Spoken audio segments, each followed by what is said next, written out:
Bronx. Ich bitte euch aufzustehen, weil jetzt wollen wir die wichtigste Person begrüßen. Die zweitwichtigste ist Pastor Bill, ne? Die drittwichtigste ist Jaffet. Ich lasse euch nicht alleine. Ich komme zu euch. Ich sende euch den Heiligen Geist. Amen. Halleluja. Ihr werdet nicht als Waisen zurückbleiben, sondern der Heilige Geist, er ist für alle da. Dass es hier ist. Herr, ich danke dir für dein Wort heute auch in den Losungen. Sacharja 2, Vers 9. Ich werde für dich sein, Jerusalem. Und ich werde für dich sein, der du heute hier bist, eine feurige Mauer um dich herum. Das Feuer Gottes ist dein Schutz, ist mein Schutz. Amen. Und an dem Pfingsttag, wo sie alle entmutigt, nach Pfingsten, nicht nur vor 2000 Jahren, sondern Pfingsten heute. Heute am 28. Mai, Herr. Wir sind hungrig nach dir, Heiliger Geist. Und ich danke dir, Heiliger Geist, du verherrlichst Jesus. Und wir wollen mit deiner Hilfe Jesus verherrlichen, deine Wunder heute erleben, Herr. Erfüllt werden mit der Kraft des Heiligen Geistes, damit wir deine Zeugen sind, Herr. Amen. Halleluja. Lass uns ihn anbeten. Amen.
Es gibt keinen, der dir gleicht, du bist groß, Herr, und allmächtig, du bist stark und majestätisch.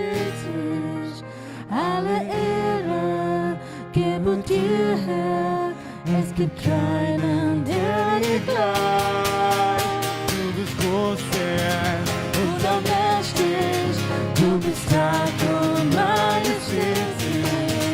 Alle Ehre gebührt dir, Herr, es gibt keinen, der dir gleicht.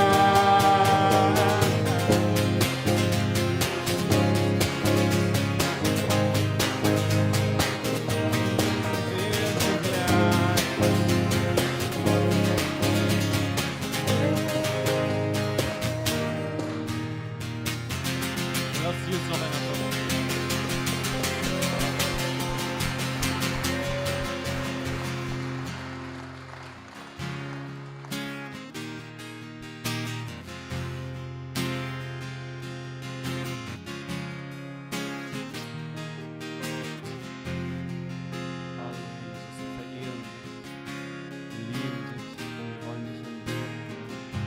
Heute nur um dich.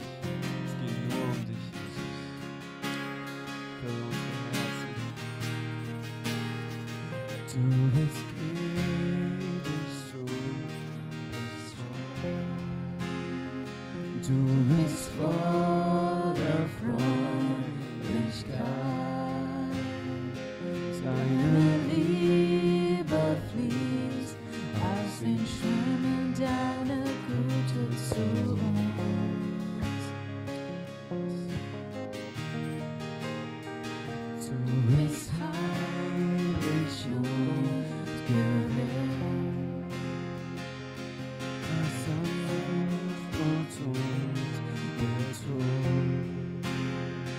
tiefer Frieden liegt in dem Schatten deiner Flügel.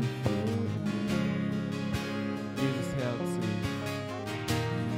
Wir singen Majestät, du thronst in Herrlichkeit, deine Güte redet ewig. Wir verehren dich, denn niemand kommt dir gleich. Du bist unser Gott und König. Du bist heilig. Du bist heilig und gerecht. Du bist tiefer Friede.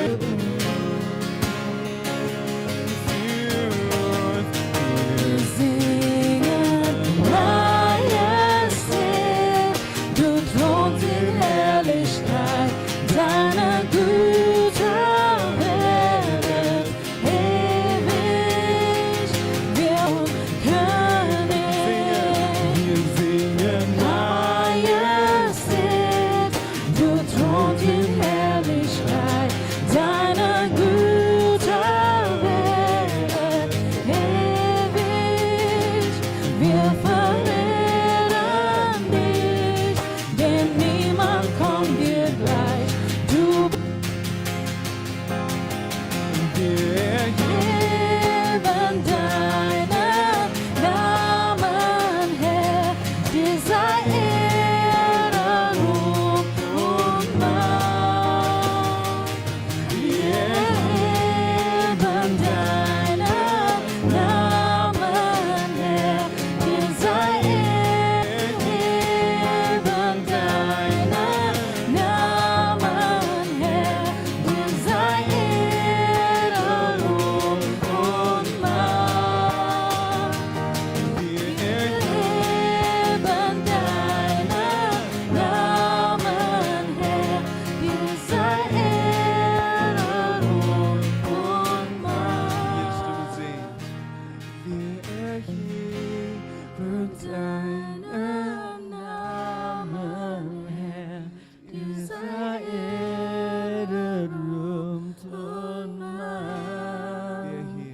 Wir erheben deinen Namen, Herr, dir sei Ehre, Ruhm und Macht. Jede Stimme singt. Wir erheben deinen Namen, Herr, dir sei Ehre, Ruhm und Macht. Wir erheben deinen Namen, Herr, dir sei Ehre, Ruhm und Macht. Wir erheben deinen Namen, Herr, dir sei Ehre, Ruhm und Macht. Wir erheben deinen Namen, Herr, dir sei Ehre, Ruhm und Macht. Wir erheben deinen Namen, Herr, dir sei Ehre, Ruhm und Macht. Wir erheben deinen Namen, Herr, dir sei Ehre, Ruhm und Macht. Ewig, wir verehren dich, denn niemand kommt dir gleich. Du bist unser Gott und König. Wir singen Majestät, du thronst in Herrlichkeit, deine verehren dich, denn niemand kommt dir gleich. Du bist unser Gott und König. Einmal alle Stimmen ohne Instrumente. Wir singen Majestät, du thronst in Herrlichkeit, deine Güte redet ewig. Wir verehren dich, denn niemand kommen dir gleich. Du bist unser Gott und König.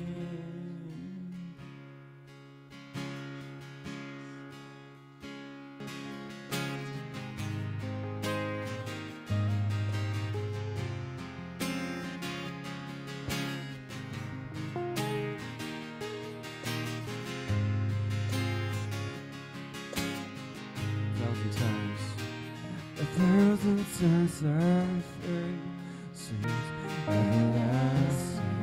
Your light will shine when all else fades. Never ending. Your glory goes beyond all things.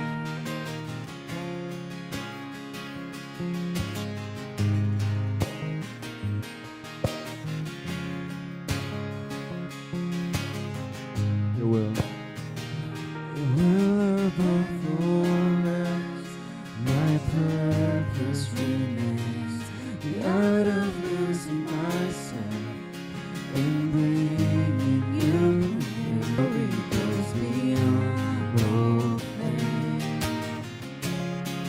My heart and my soul, I give you control. Consume me from the inside out. Let justice and praise become my embrace. My soul, my heart and my soul, Lord, I give you control. consume me from the inside out. Let justice and praise become my embrace. To love you from the inside when all else fades, never ending. Your glory goes beyond all faith, and the cry of my heart is to bring you praise from the inside out of my soul.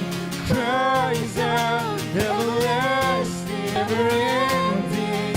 Your glory goes beyond all faith, and the cry of my heart is to bring you praise from the inside out of my soul. It cries out, everlasting.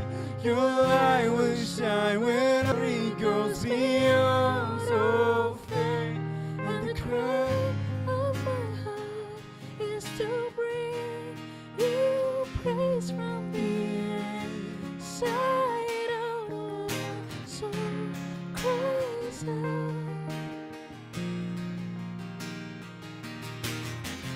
Du bist der einzige, den dieses Lob gebührt. Heilig bist du, dieses Lob gebührt. Heilig bist du,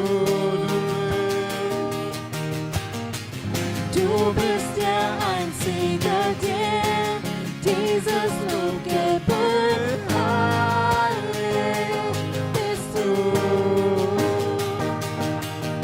Heilig bist du.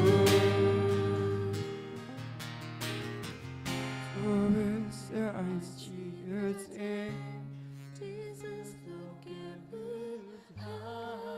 Heilig bist du. Du bist der einzige, dem dieses Lob gebührt. Heilig Bist du singst aus, du bist der einzige Jesus. Du bist der einzige, dem dieses Lob gebührt. heilig Bist du bist der einzige, dem dieses Lob gebührt. heilig bist du. Du bist und bleibst der einzige. Du bist der Einzige, bist du bist. du bist der Einzige, der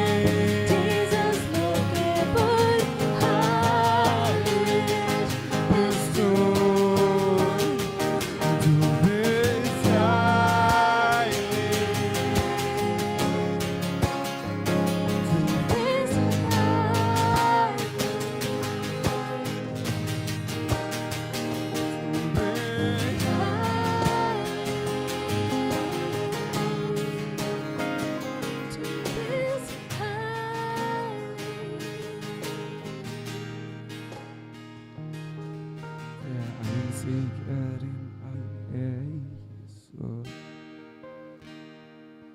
Der einzige Grund zu leben, Herr, ist nur für dich und Jesus.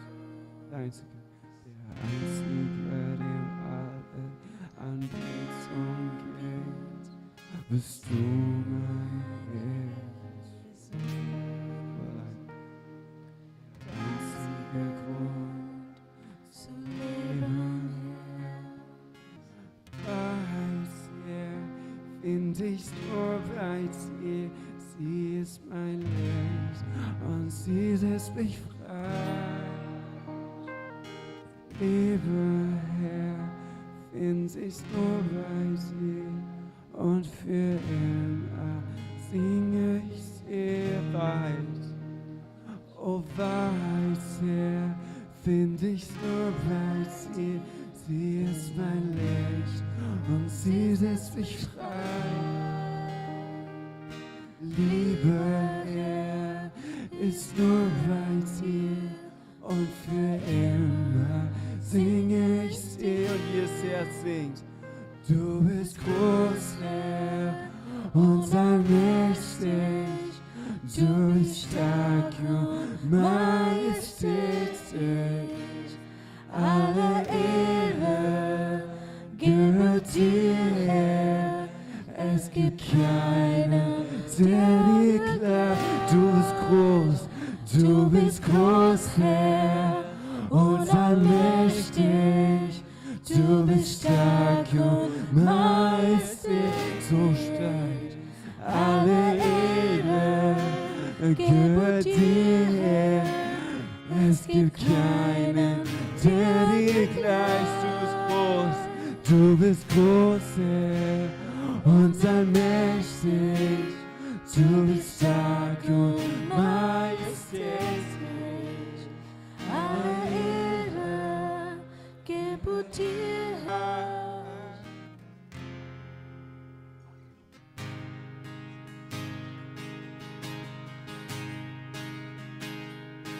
So groß ist der Herr, sing mit mir, so groß ist der Herr, ihn preisen wir, so groß ist der Herr. It's our God, Sing with me, how great is our God, always be mine. So close, so close, so close. It's there, Sing with me, so groß ist der Herr. in praise Preisen wir, so groß, so groß. It's there, und dein Name sei erhöht. Dein Name verdient das Lob. Wir singen laut, so groß ist der dein Name sei erhöht. Denn verdient das Lob. Wir singen laut, so groß ist der Herr.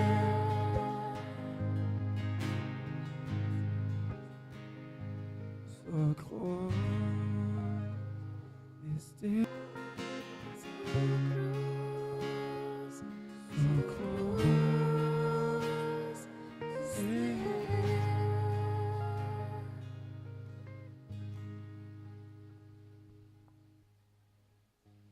Lass uns singen von Herzen. Diesen Song hatten wir jetzt nicht. Du anbeten, neigt sich mein Herz dir zu.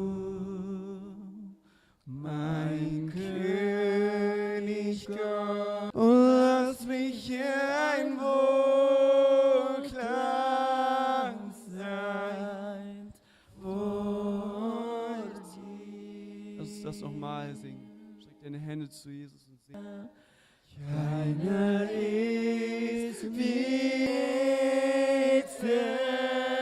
neigt sich mein Herz dir zu, mein König von mir. Und lass mich hier ein Wohlklang sein, wo ich lieb dich, Herr. Keiner ist wie du. Anbeten neigt sich mein Herz. Gott, nimm dies Lied von mir. Lass mich hier ein Wohlklang sein. Oh, die ein, oh,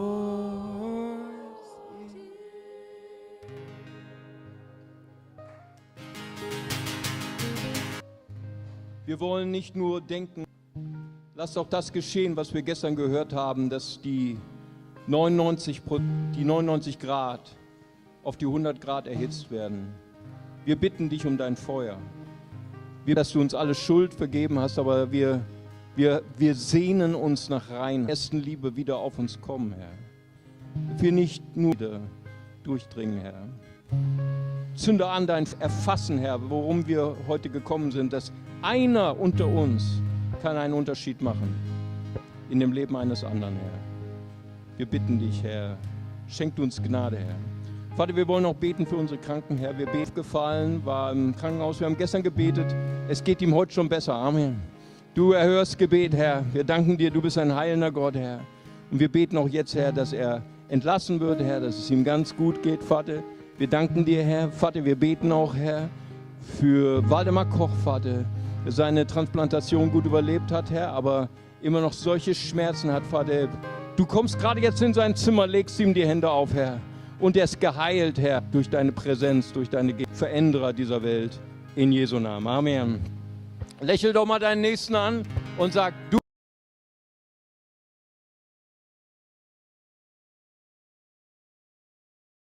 Amen. Schön, euch alle zu sehen. Herzlich willkommen. Ich habe mal eine Frage. Wer ist nicht aus Bonn und ist extra außerhalb von Bonn hierher gekommen? Steh doch mal auf, wir wollen dich ganz herzlich begrüßen.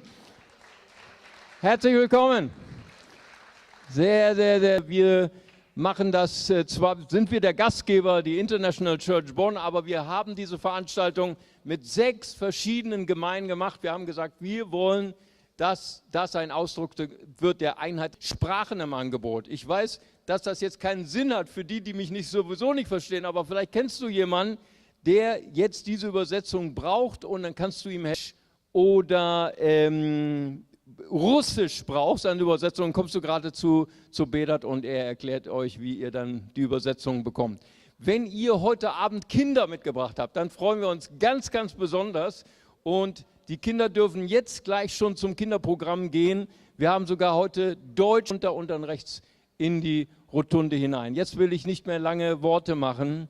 Darf ich mal wissen, wer kennt nicht Pastor Bill Wilson? Kannst du mal kurz winken? Das sind nur einige. Pastor Bill Wilson bei uns haben.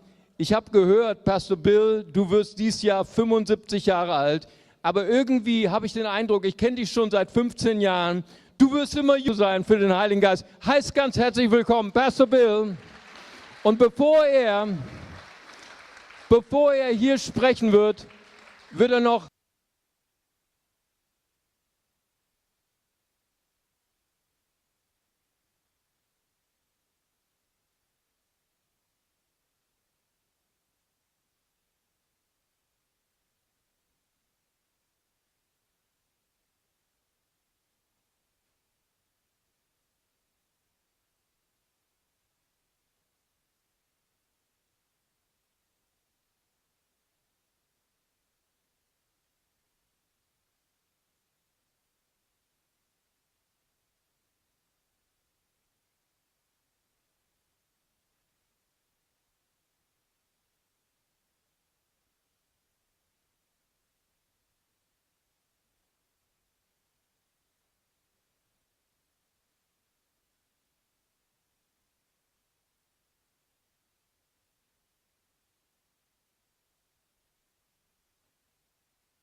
Give God a praise.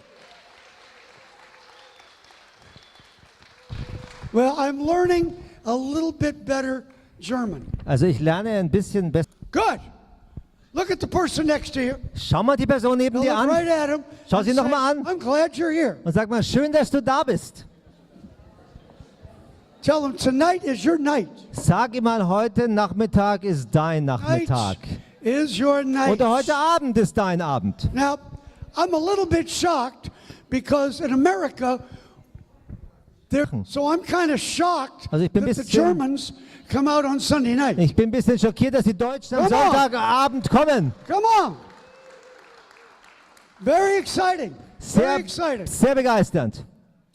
So all of you people that stood up, you guys are from all different parts, right, Pastor? Alle, die jetzt aufgestanden sind, sind von unterschiedlichen Städten oder Umgebungen. Okay. Now, who has never heard me preach before? Wer hat mich vorher noch nie Never predigen have. hören? Wer Let hat me mich see noch a hand. nicht gehört vorher? Die Hand mal bitte. Most of you have. Die meisten haben mich schon I've gehört. been coming here for 25 years. Ich komme seit 25 Jahren jetzt schon hierher. We've been joking all day. I've been learning new German words. Also wir haben die ganzen Tage über schon Spaß gemacht und ich habe neue deutsche Worte immer wieder kennengelernt. I'm learning the funny ones. Die lustigen natürlich.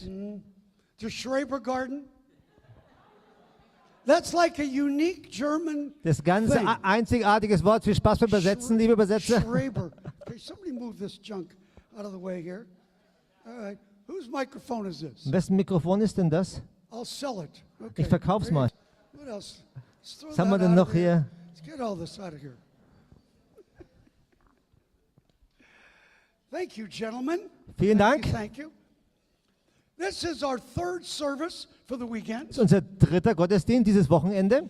As Pentecost Sunday comes to a close, we've had a great weekend here. Und wir hatten ein großartiges That's been great. Wochenende und It's been Pfingstsonntag great. kommt zu einem Come on, give the Ende. Lord a praise. Gebt Gott ruhig einen Applaus. This has been a amazing time. Wir hatten eine wunderbare I Zeit. haven't been around here much since COVID. Ich bin seit Covid nicht mehr viel gekommen hierher. And a lot of Christians haven't been around much since COVID either. Und viele Christen I kamen. told them this morning, I'll tell you tonight. Ich habe es Ihnen heute Morgen gesagt, ich sage es euch heute Abend There nochmal. is no substitute for coming into the house of God. Es gibt keinen Ersatz dafür, ins Haus Gottes. Church service on their little stupid computer. Ich habe es Ihnen heute on Morgen Sunday schon gesagt, während Covid waren alle haben sich so ganz gemütlich gemacht, am Sonntagmorgen auf ihrem Screen, auf ihrem Bildschirm den Gottesdienst anzuschauen.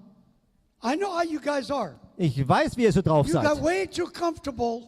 Ihr habt es euch viel zu gemütlich gemacht. Now you know people can't right see you. People, Ihr seid da. Yeah. Du musst. Yeah. These ladies. Und ihr müsst euch einen anderen Platz suchen. Oh, Oder should see? find a different place. They're easy. They're fine. We're good. Ah, alles gut. There you go. It's all good. So everybody got comfortable on Sunday morning watching their computer. Alle haben sich gemütlich gemacht, am Sonntagmorgen am Computer das anzugucken. And there's people watching at home tonight. Und heute Right here. Abend schauen Leute das auch an. Es gibt keinen Ersatz dafür, hier im Haus zu sein. Finally, people are coming back to church. Endlich kommen die Leute wieder in die Kirche. Because everybody got comfortable on Sunday morning sitting watching church in their underwear. Und alle haben sich bequem gemacht, am Sonntagmorgen in ihrer Unterwäsche die Kirche anzuschauen. Come on, folks. Echt, Leute.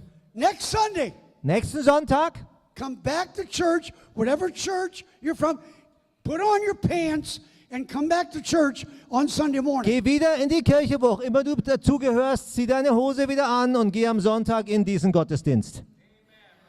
Come on, come on. Nochmal, come on. nochmal. Come on, put on your pants. Zieh deine Hose wieder an Get back here on Sunday. und komm zurück am Sonntag. Very important. I'm going to be around here afterwards. I am going, as most of you know, services that then you know that tomorrow night at 11:30 I'll be going to Ukraine again. Und wenn ihr nicht in einem Gottesdienst wart schon vorher, habt ihr mitbekommen, dass ich morgen Abend um 11:30 Uhr wieder in die Ukraine gehe. I did 3 tours in Ukraine last year. This will be my 4th tour. Ich habe letztes Jahr 3 verschiedene Reisen in die Ukraine gemacht, das ist meine 4. jetzt. I'll be working with the Ukrainian army on a project that I don't really know exactly what it's going to be. until I get on the helicopter in Warsaw. Ich werde mit der ukrainischen Armee an einem Projekt mitarbeiten, von dem ich nicht genau weiß, was es beinhaltet, bevor ich nicht in dem Hubschrauber aus Warschau I've sitze. talked about God's open door.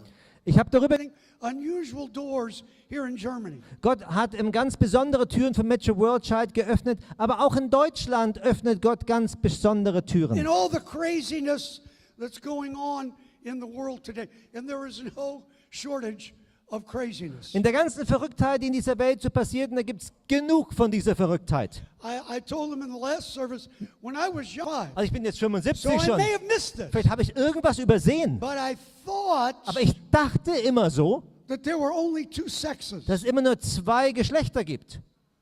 a male and a female, Mann und Frau. Mann and Frau. That's pretty close. Very good. Pretty close. Pretty close. Okay. But apparently I was wrong. Aber anscheinend habe ich mich getäuscht. Because now there's stupid people Denn that jetzt- think there's all kinds of. Jetzt gibt es verrückte Leute, Ja, die denken, you translate gibt that. alles. Thank you. ahead. Jetzt gibt Go es ahead. verrückte Leute, die denken, es gibt alle möglichen Sorten von. Here we go. That was close. But you guys know what I'm saying. Aber ihr wisst, was ich meine. Young people in my country and in your country. Es gibt eine Menge Leute, die eine ganze Generation zerstören in meinem Land oder in eurem Land. So I believe my goal and Pastor's goal for this Pentecost weekend is to try to get the church to speak with a louder voice. Und ich glaube, die Aufgabe des Pastors und meine Aufgabe hier in diesem Gottesdienst, die Kirche dazu zu bringen, mit einer lauteren Stimme zu sprechen.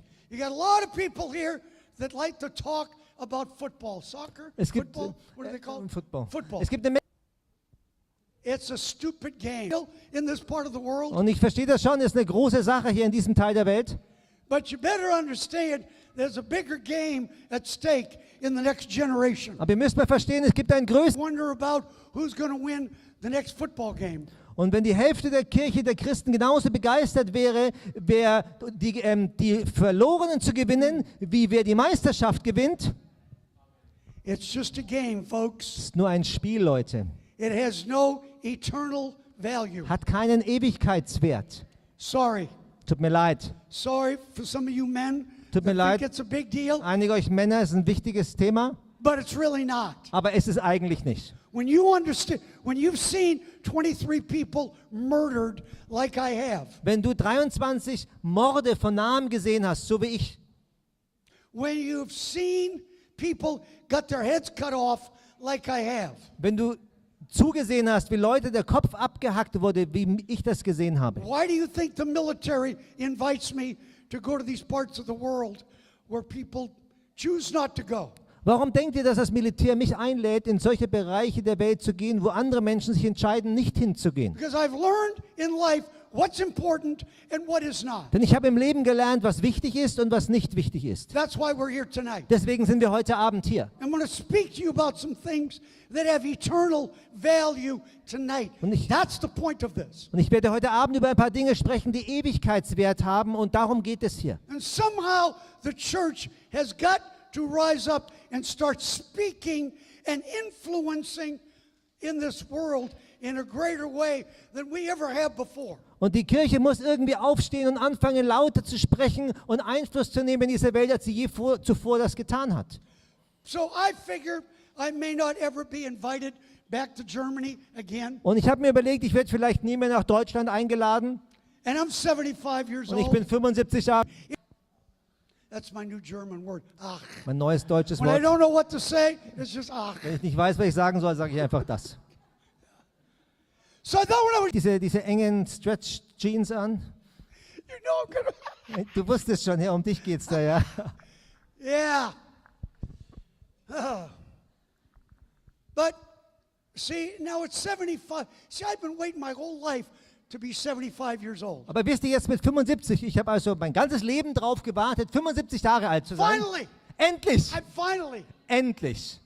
exactly. So now, I don't care Jetzt if anybody likes me. Es ist mir egal, ob mich jemand mag oder nicht. It's perfect. Das ist super.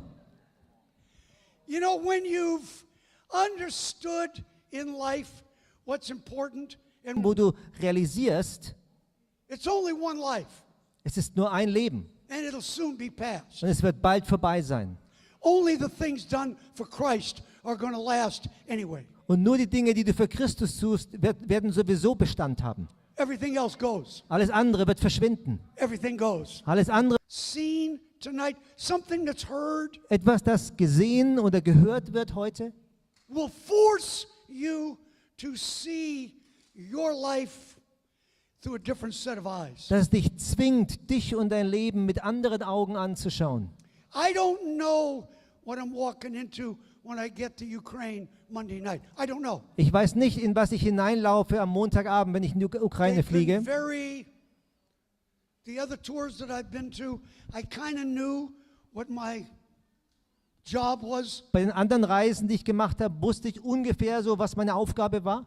I don't know what it's going to be this time. Diesmal weiß ich es nicht. So as I've said before, I would pray that for you pray for me this coming week. This is going to be a bit of an unusual week. Und wie ich vorhin schon gesagt habe, bitte ich euch für die vielen Jahre von Freundschaft. Thank you. Vielen Dank. Thank you. Thank you. And for all of you guys that when I've been shot, most of you know I've been shot twice. Und alle von euch, also die meisten von euch wissen, dass ich zweimal angeschossen Been worden thrown bin. off of a building. Man hat mich von in einem New York. Gebäude runtergestürzt in New York. I've been in 3 plane crashes. Ich war in 3 Flugzeugabstürzen. And I've worked with Christians for 50 years. Und ich habe 50 Jahre mit Christen gearbeitet. I don't know what was more traumatic. Ich weiß nicht, was traumatischer war. Being shot by a sniper in Syria In Syrien von einem Scharfschützen angeschossen zu werden or working with Christians. oder mit Christen zu arbeiten. I'll let you decide that. Das dürft ihr mal für euch selber entscheiden.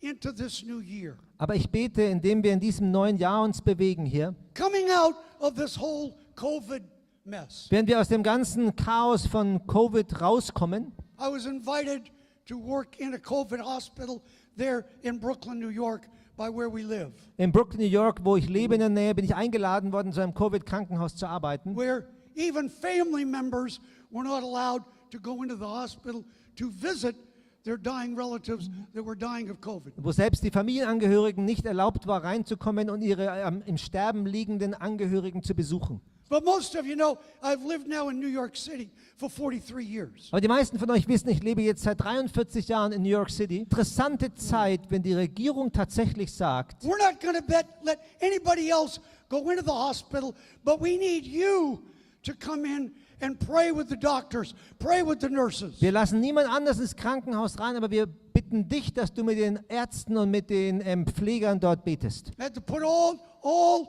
the hazmat equipment just to go in and pray with the doctors and the Ich patients. muss diese ganz besondere Ausrüstung musste ich anziehen, nur mit dann den Ärzten und den Patienten zu beten.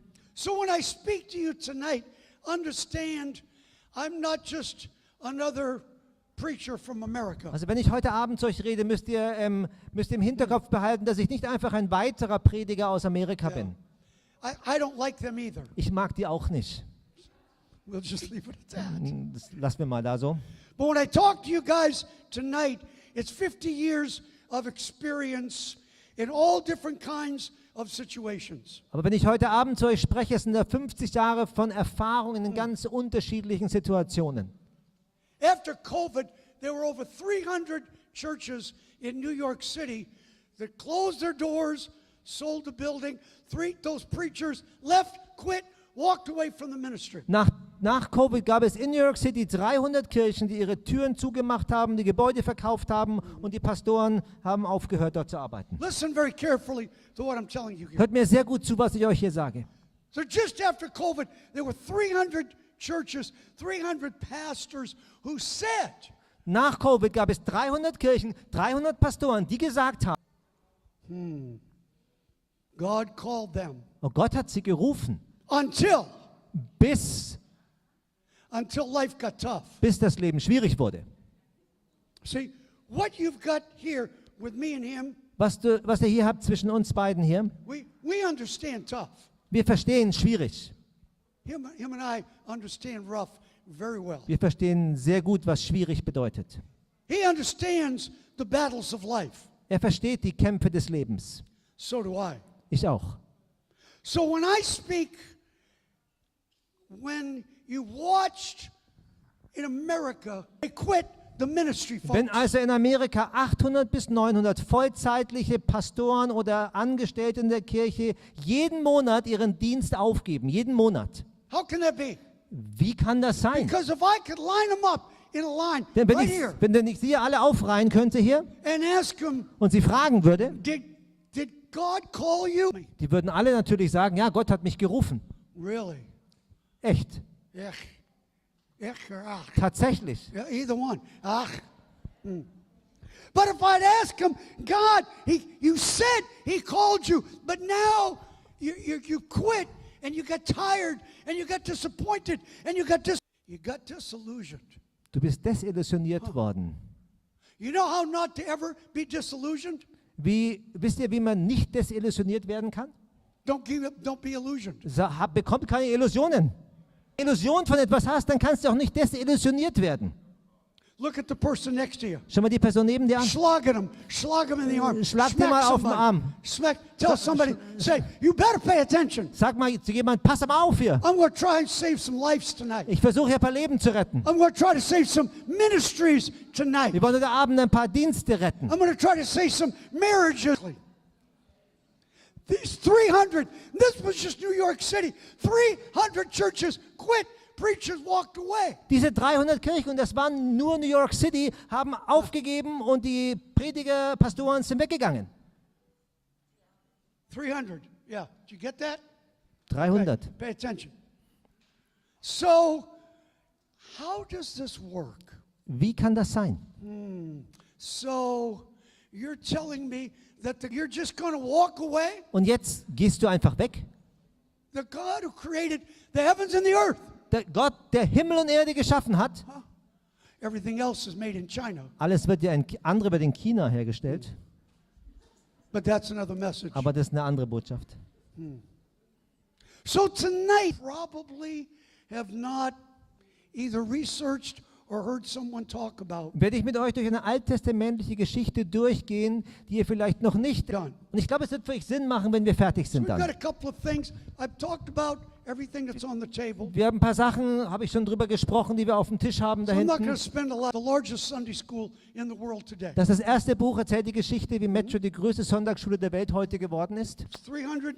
We had 320,000 kids in Sunday school last week. Letzte Woche hatten wir 320.000 Kinder in den Sonntagsschulen. This book is in 32 different languages So- all over the world. Ist auf die ganze Welt in 32 Sprachen übersetzt worden. So who's never read the book? Wer hat das Buch noch nicht Let me gelesen? see your hand. Never, Wer hat this das guy. Buch noch nicht gelesen? Very good. Very good. Here you go. Merry Christmas. Fröhliche Weihnachten. All right. A lot of things tonight. Eine Menge Sachen heute Abend. Abend hier. So the other books, I don't know how many books Ich weiß gar I've nicht, written. wie viele Bücher ich geschrieben habe.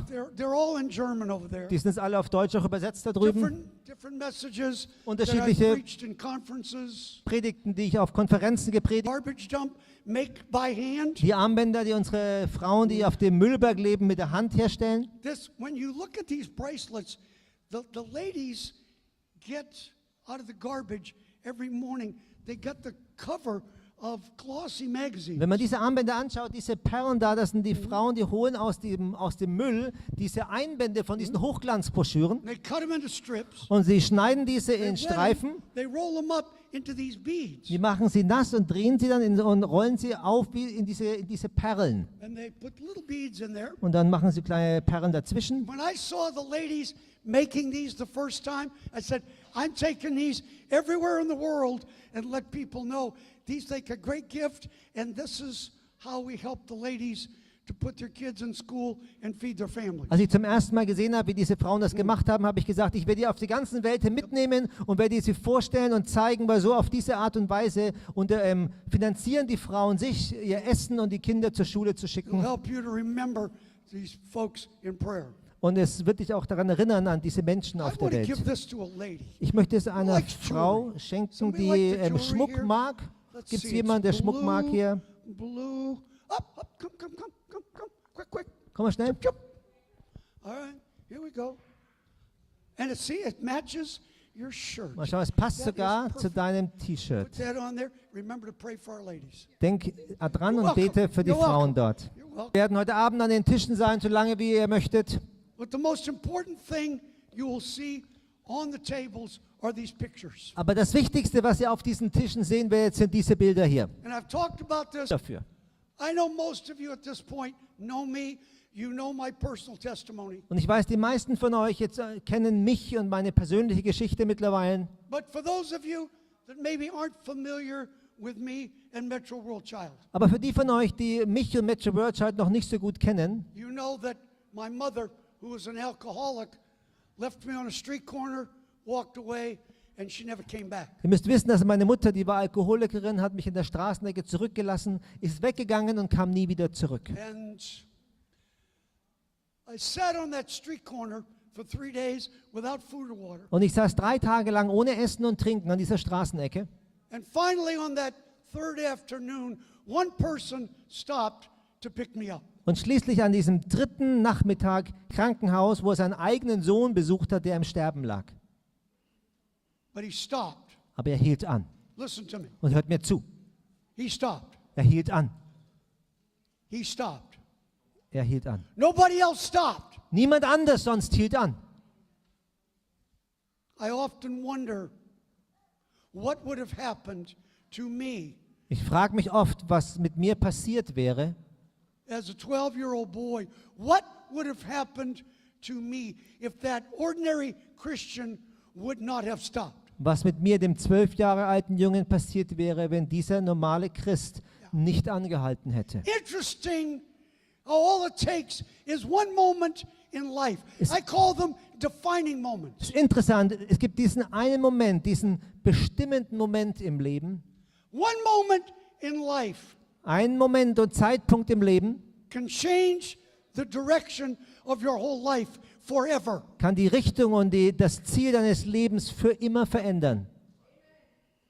Talked about God's open door in the last service. Wir- Your hand better be on the handle. Die Hand am Griff des Lebens zu haben, dass wenn Gott die Tür öffnet, dass deine Hand muss dann da sein. I wonder if some of us really believe that one person can make a difference. Ich frage mich, ob einige von wirklich etwas im Leben verändern kann. This man got me a hamburger and a Coke.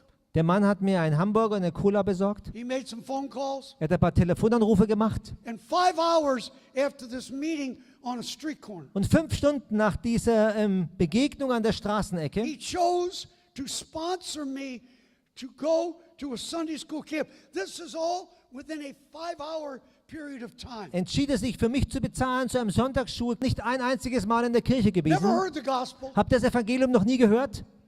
So I'm at this Sunday school camp. Also ich bin an diesem Sonntagsschulcamp I heard the story of Jesus. und ich hörte die Geschichte von Jesus. And the little 12-year-old boy that nobody wanted made a decision to give my life to Christ. Und dieser 12 Jahre alte Junge, den keiner haben wollte, ich habe eine Entscheidung getroffen, mein Leben Jesus zu geben. And here we are. Und jetzt sind wir hier. Here we are. Jetzt sind wir hier. Come on, give God a talk about defining moments. Möchtest du über einen bestimmten Moment reden? I can talk about defining moments a long time. Ich kann lange über das reden. That's I haven't had a chance to see some of you since before COVID. Ich habe einige von euch seit Covid nicht mehr gesehen gehabt. So I'm glad you put your pants on and came tonight. Also ich bin froh, dass du deine Hose angezogen important. hast, heute Abend gekommen Very bist. important. Sehr gut. I'm glad everybody's got their pants Ich on. bin froh, dass ihr alle important. angezogen seid. So, I am so passionate about our sponsorship program because this is very personal to me. Der Grund, warum ich so leidenschaftlich für unser Patenschaftsprogramm bin, es ist nämlich sehr persönlich für mich. Yeah, I was this kid. I was the kid Ich- that nobody wanted. I was the kid that nobody cared about. Ich war das Kind, das niemand wollte, das Kind, um das sich niemand gekümmert hat. That man that picked me up off the street saw something in me that my own mother did not see. Der Mann, der mich von der Straße mitgenommen hat, hat in mir etwas gesehen, was nicht mal meine eigene Mutter in mir gesehen hat.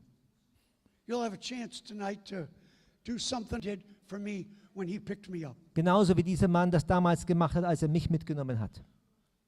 Give me the first picture. Kann ich das erste Bring the lights Bild, down. das Licht bitte ausmachen, Lights das down, erste please. Bild? I want you to see a couple of these Ich möchte, dass ihr pictures. ein paar Bilder seht hier. Because maybe this puts a little bit more of a face. Vielleicht gibt das On this. mehr ein Gesicht dazu. Yeah.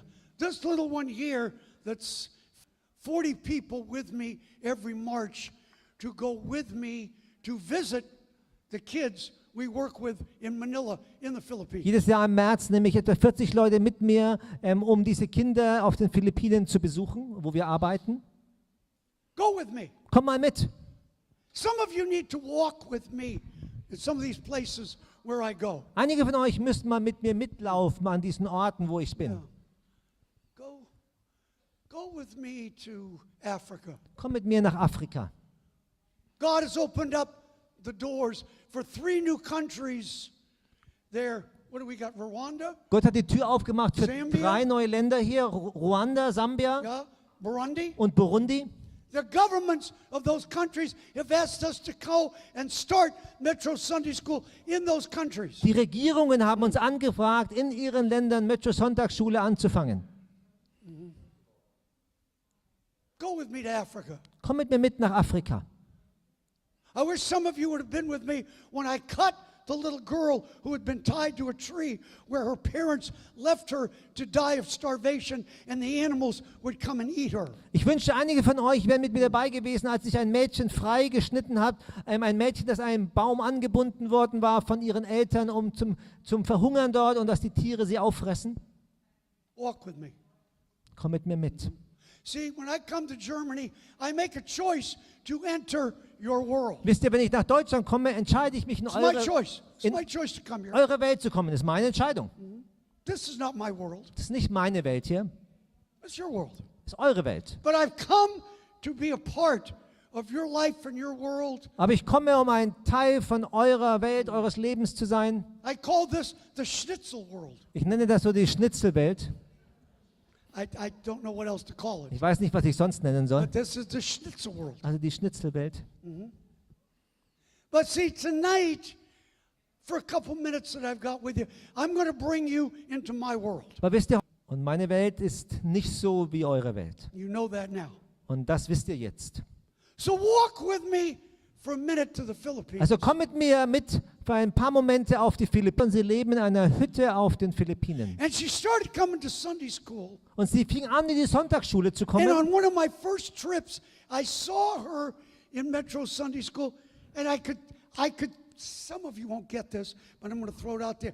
You know, when you see some kids, you see it in their eyes. Und das erste, auf meiner ersten Reisen dorthin habe ich jetzt, Saw this little girl. Her name was Annalisa. und ihr Name war Annalisa, und ich habe irgendetwas bei ihr gesehen. She was 7 years old when she started coming to Sunday school. Sie war 7 Jahre alt, als sie anfing, in die Sonntagsschule zu kommen. And I asked the staff, I said, is she faithful? She comes every week? Und ich habe den Mitarbeiter gefragt, ist sie treu? Kommt sie jede Woche? They said, yes, she's here all the time. Ja, sie ist immer da. Ein Pate für sie. But if anybody is going to make it, Wenn es irgendjemand schafft, if she can just have one person that cares for her, that's going to pray for her, that's going to believe God for her, I said, I'm going to get this girl a sponsor. wenn sie eine Person hat, die sich um sie kümmert, die an sie glaubt, die für sie betet, ich versuche, eine Sponsoren für sie zu bekommen. Give me the next picture. Das nächste Bild bitte. So we took the picture Wir haben das Bild gemacht that very next year, im nächsten Jahr. and I took it and put it in Hab- one of the folders like you guys will see on the table. Habe ich das genommen, in so einen Umschlag reingetan, wie ihr die nachher am Tisch sehen könnt. I thought, somehow in my travels, I'm going to talk to people, and somebody is going to sponsor this little girl. Und ich dachte, irgendwo auf meinen Reisen werde ich über dieses kleine Mädchen sprechen und irgendjemand wird die Patenschaft für dieses Mädchen übernehmen. So I was in Norway preaching. Und ich war in Norwegen und habe da gepredigt. Right after I had taken this picture, and we're going to get her a sponsor. Direkt danach, dass ich das Bild gemacht habe, und wir haben versucht, eine Patin zu bekommen für sie. And that sponsor, a very, very ordinary lady in Norway. Und diese Pate, eine sehr, sehr gewöhnliche Frau aus Norwegen. Here's the ordinary story again. Hier ist wieder die gewöhnliche, Maybe the normale next picture, Geschichte. Yeah. Hold that right there. Because I preach just like I'm with you guys. That lady walks up and says, Pastor Bill, in a very Norwegian heavy accent. Und die normale christliche Frau kam nachher auf mich zu und gesagt, Pastor Bill mit einem sehr starken norwegischen Akzent. Pastor Bill, I want to sponsor Annalisa. Und sie hat gesagt, Pastor Bill, ich möchte Annalisa als eine Patenschaft übernehmen.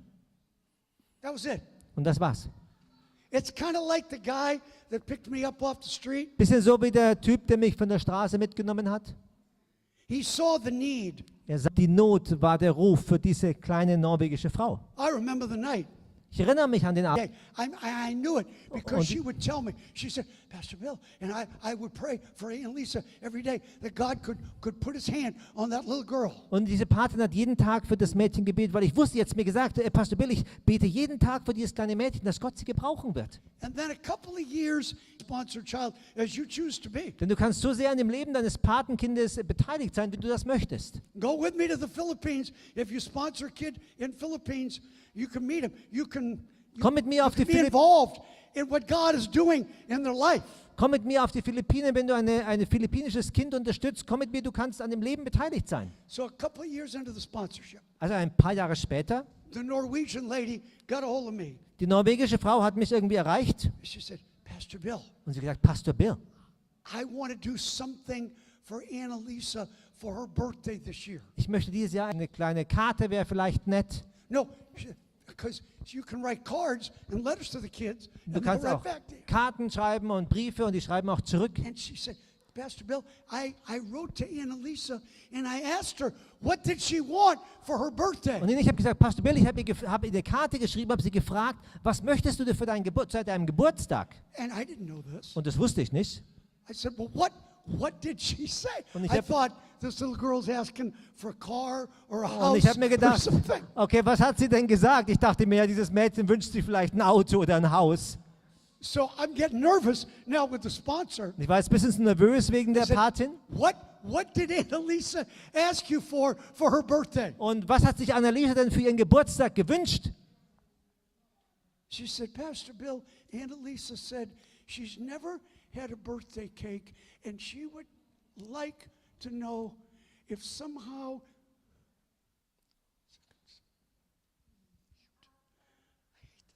Und sie hat gesagt, Pastor Bill, ich habe noch nie in meinem Leben einen Geburtstagskuchen gehabt und vielleicht kann ich if irgendwie, somehow kann jemand, I could get her a birthday cake for her birthday. vielleicht kann ich irgendwie einen Geburtstagskuchen organisieren für ihren Geburtstag. She said, you think that would be okay if I could arrange a little birthday cake and a little party here in the Philippines? Und sie hat gesagt, denkst du, es wäre okay, wenn ich so eine kleine Geburtstagsparty mit Kuchen organisieren könnte in den Philippinen? She said, is that okay? Sie hat gefragt, ist das okay? I said, yeah, that'd be great. Ich habe gesagt, ja, das wäre super. That'd be great. Das wäre super. So, give me another picture. Das nächste Bild. So, I think we had another one in there somewhere. Okay. We got another one. No, we're not singing a song. All right. A couple other pictures. Okay. Anyways, I had a picture here, Ich hatte ein Bild da and there was a picture of her and the birthday cake, und da war ein Bild von ihr mit dem Geburtstagskuchen and then this was the most recent picture. und das war das Neueste. She's 30 years old now, Sie ist jetzt 30 Jahre alt. and I wanted you guys to. Oh, see, it was there. Okay. Okay.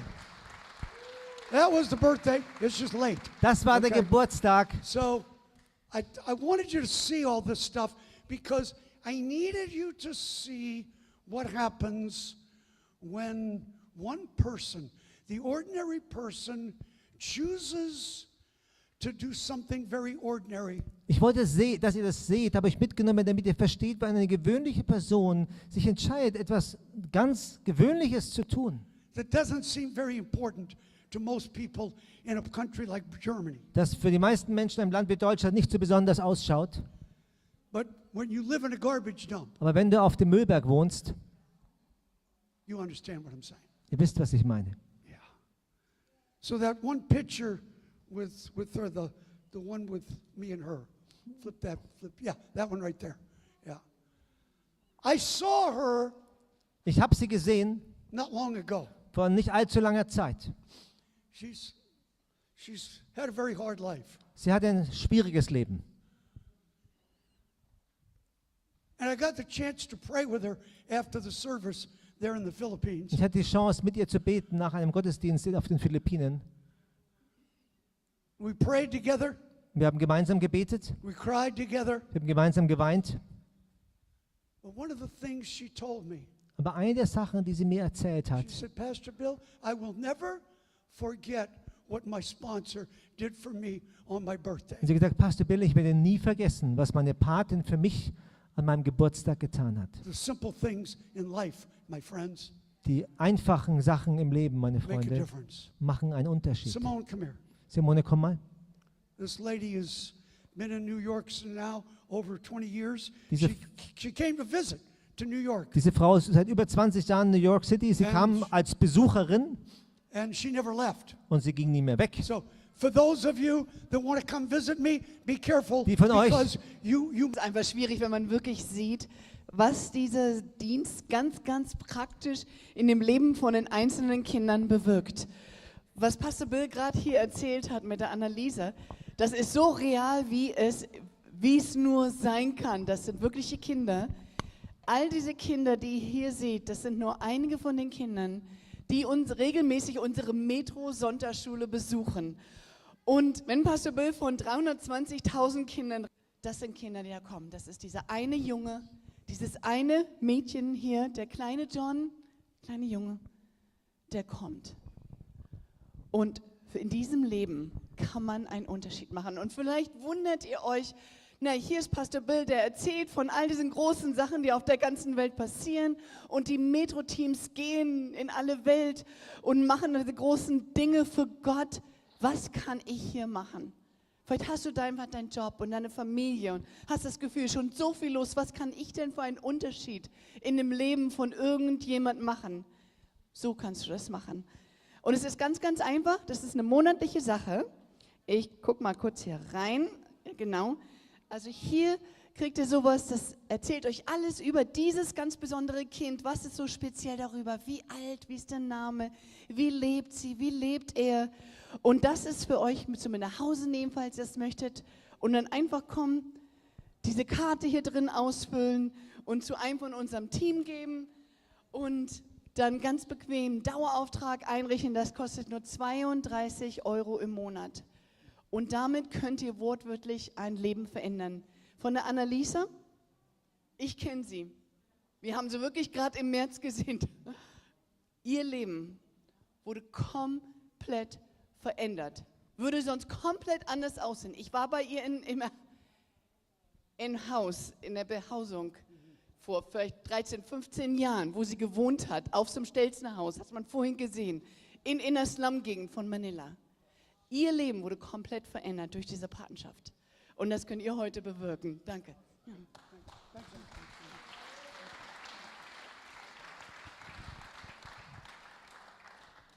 So, any of you want to come visit New York? You may just stay. Wenn irgendjemand von euch zu Besuch kommen will, vielleicht bleibst du This one dann. here, she said she's coming to visit too. Diese Frau hat gesagt, sie will zu So, Besuch kommen. Be careful, you never know. Vorsichtig, ne? Du weißt nie. But it takes one ordinary person that says, Es braucht Whatever it eine takes. gewöhnliche Person, die sagt, was auch immer nötig ist. that's what it takes. Das ist nötig. Pastor, thank you again Nochmal vielen for Dank, letting me share this. dass ich das hier mitteilen durfte. I want you to get your Bibles out quickly. Holt mal schnell eure Bibel raus. I will not be in front of you long, but I want you to see something that's very, very important Ich in möchte, this dass ihr last service. was seht, was sehr, sehr wichtig ist in diesem letzten Gottesdienst.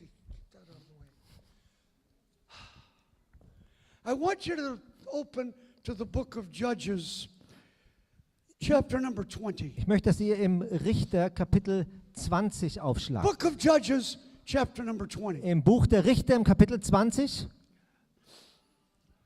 I've told you about those 300 churches in New York Ich habe euch- and the 300 pastors that quit the ministry. Ich habe euch von diesen 300 Kirchen und diesen Pastoren in New York erzählt, die den Dienst aufgegeben haben. And all the other 800, 850 American preachers that quit the ministry still after COVID every month. Und all die 850 Pastoren, die jeden Monat den Dienst aufgeben. But then you have to ask yourself the question, why is it that there is such a lack of commitment Und da musst du die Frage stellen, wie kann es sein, dass es so einen Mangel an Hingabe gibt in the Christian world today? I don't care if it's an American over here or there. There's something that's lacking when people say, Lord, I'm committed, I'm moving forward, I'm not going to quit. in der christlichen Welt. Ist mir egal, ob es hier ist in Amerika oder hier, aber dass Leute sagen, ich gebe mich hin, ich gehe vorwärts, ich gebe nicht auf. So that's been a bit of the question that I've struggled with. Und das war so eine Frage, die mich beschäftigt hat. So I take you to the book of Judges, Ich nehme euch mit in das Buch der Richter, chapter 20. Kapitel 20. There's 3 verses I want you to follow me closely, Und es gibt 3 Verse, die ich mit euch anschauen möchte. and then we'll be finished. Und dann sind wir fertig. Judges chapter 20. Richter, I'm gonna Kapitel start at the 20. 14th verse. Wir fangen mit dem 14. Vers an. There's a fight for the nation. Da gibt es einen Kampf für das Land. And it seems appropriate here in Germany as we understand, as Christians, we are fighting for a generation. We are fighting for a generation in this nation. Und es ist angemessen, auch hier in Deutschland zu sagen, dass wir kämpfen für eine Generation. Wir kämpfen für sie. So follow me. I'm going to read it quickly. Kommt mal mit, ich lese das schnell. Read this, Johnny, if you will, please. Start at the 14th verse. Im 14. Vers heißt es, aber die Kinder von Benjamin versammelten sich gemeinsam aus den Städten von Gibea, um in den Kampf zu ziehen gegen die Kinder von Israel. Go to 15. Und die Kinder Benjamins wurden gezählt. Zu diesem Zeitpunkt von den Städten waren es 26.000 Männer, die das Schwert ziehen konnten. Und dazu gab es noch die Einwohner von Gibea. Und es waren 700 auserwählte Männer. And verse 16. Und im Vers 16, unter diesen Menschen gab es 700 auserwählte Männer, die Linkshänder waren. Und jeder von ihnen konnte die Steinschleuder schleudern und ein Haar treffen und es nicht verpassen. I'm going to have you watch closely Schau das mal genau an. because there's a fight Denn es ist dort ein Kampf. for the future of a nation. Ein Kampf für die Zukunft einer And they're Nation. picking men to fight in this battle. Und sie wählen Männer aus, um in diesem Kampf zu kämpfen. And it says in verse 15 Und es heißt im Vers 15, that they had 26,000 men that they had chosen to fight in the battle. da waren 26.000 Männer, die sie ausgesucht haben, um in diesem Kampf zu kämpfen. And in another men, 700 chosen men. Und dann wiederum 700 auserwählte Männer. 700 chosen men. 700 auserwählte Männer. Let's take a look at stay in church more than an hour. Ich weiß, junge So I know Leute that's tough. halten es nicht länger als eine Stunde in der Kirche aus. Es ist schon That's hart, okay. aber ist okay. 700 handpicked chosen men. 700 handverlesene, auserwählte Männer. In verse 16, it says these 700 chosen men were all left-handed. Und da heißt es im Vers 16, diese 700 ausgesuchten Männer waren Linkshänder. Now you got to follow me closely here because you don't hear much about this story. Und ihr müsst mit mir gut mitkommen, weil man hört nicht viel über diese Geschichte sonst. It took me a year to research this. Most of you know I have a PhD from the University of Wales. I teach Old Testament. It took me a year to figure this out. Und die meisten von euch wissen, ich habe einen Doktortitel von der I Universität. believe it'll be a blessing to you if you can catch it. Und ich glaube, es wird auch ein Segen für dich sein, wenn du das verstehst. So you've got 700 chosen men Also that are das- going to fight for the nation. Du hast 700 auserwählte Männer, die für das Land kämpfen werden. 700. Alle Linkshänder. Now, understand that only 9% of the world's population is left-handed at any one time. Only 9%. Und im Durchschnitt gibt es auf der ganzen Welt 9% nur von Linkshändern. But somehow they found 700 Aber irgendwie, that captured my attention. das hat meine Aufmerksamkeit bekommen. I thought, why were these men chosen? Why were they picked to fight in a critical, pivotal battle that's going to depend on the future of the nation? Und ich habe mir überlegt, warum wurden sie auserwählt? Warum wurden sie ausgesucht in einem ausschlaggebenden, zentralen Kampf, der die Zukunft des Landes bestimmen würde, zu kämpfen? And it says in the 16th verse that every one of them could sling stones at a hair and not miss. Und da heißt es im Vers 16, dass jeder von ihnen konnte mit der Steinschleuder ein Haar treffen und das nicht verfehlen. Who are these 700 men? Wer sind diese 700 Männer? They were handpicked, chosen for a reason. Die waren handverlesen, ausgesucht aus einem bestimmten The Grund. future of the nation is Diesen Männern, die dafür gekämpft haben. 700 chosen men. 700 ausgesuchte Männer. They were all left-handed. Sie waren alle And Linkshänder. it says every one of them could sling stones at a hair and not miss. Und da heißt es, alle von ihnen konnten mit der Steinschleuder ein Haar treffen und nicht verfehlen. Like I told you, it took me a year of research to figure this out. Und Who ich- are these 700 hand-picked, chosen, left-handed men? Who are these guys? Und ich habe ein Jahr gebraucht, um rauszufinden, wer sind diese handverlesenen, ausgesuchten 700 Männer? Wer sind diese Leute?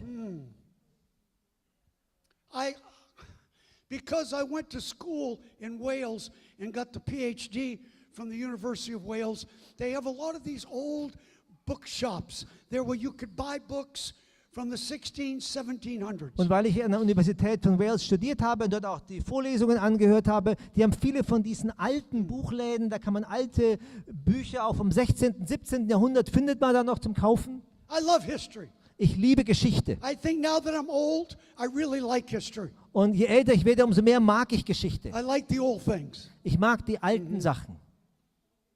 And so I've got this huge library in New York that I've collected for over these 50 years. Und ich habe diese große Bibliothek in New York, die ich gesammelt habe in den letzten 50 Jahren. And I was shocked when I looked at all the commentaries and all the books that I had read that there was nothing about these 700 men.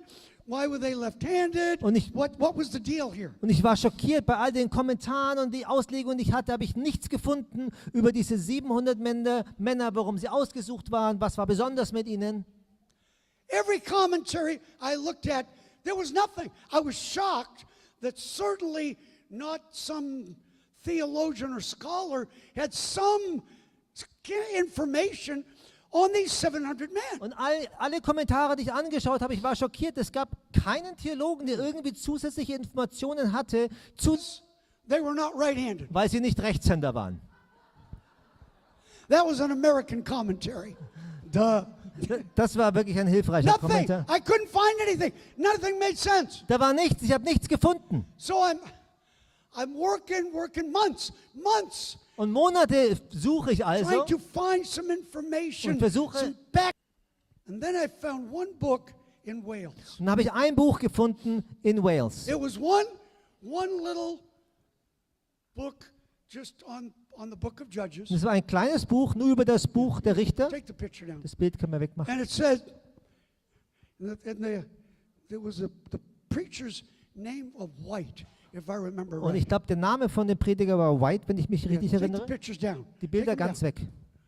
So, just take them down, bro. Looking at this one book on Judges. Und ich sehe dieses eine Buch über Richter So I went right to the 20th chapter, und ich bin beim 20. Kapitel and I'm reading, und ich lese and there was the answer.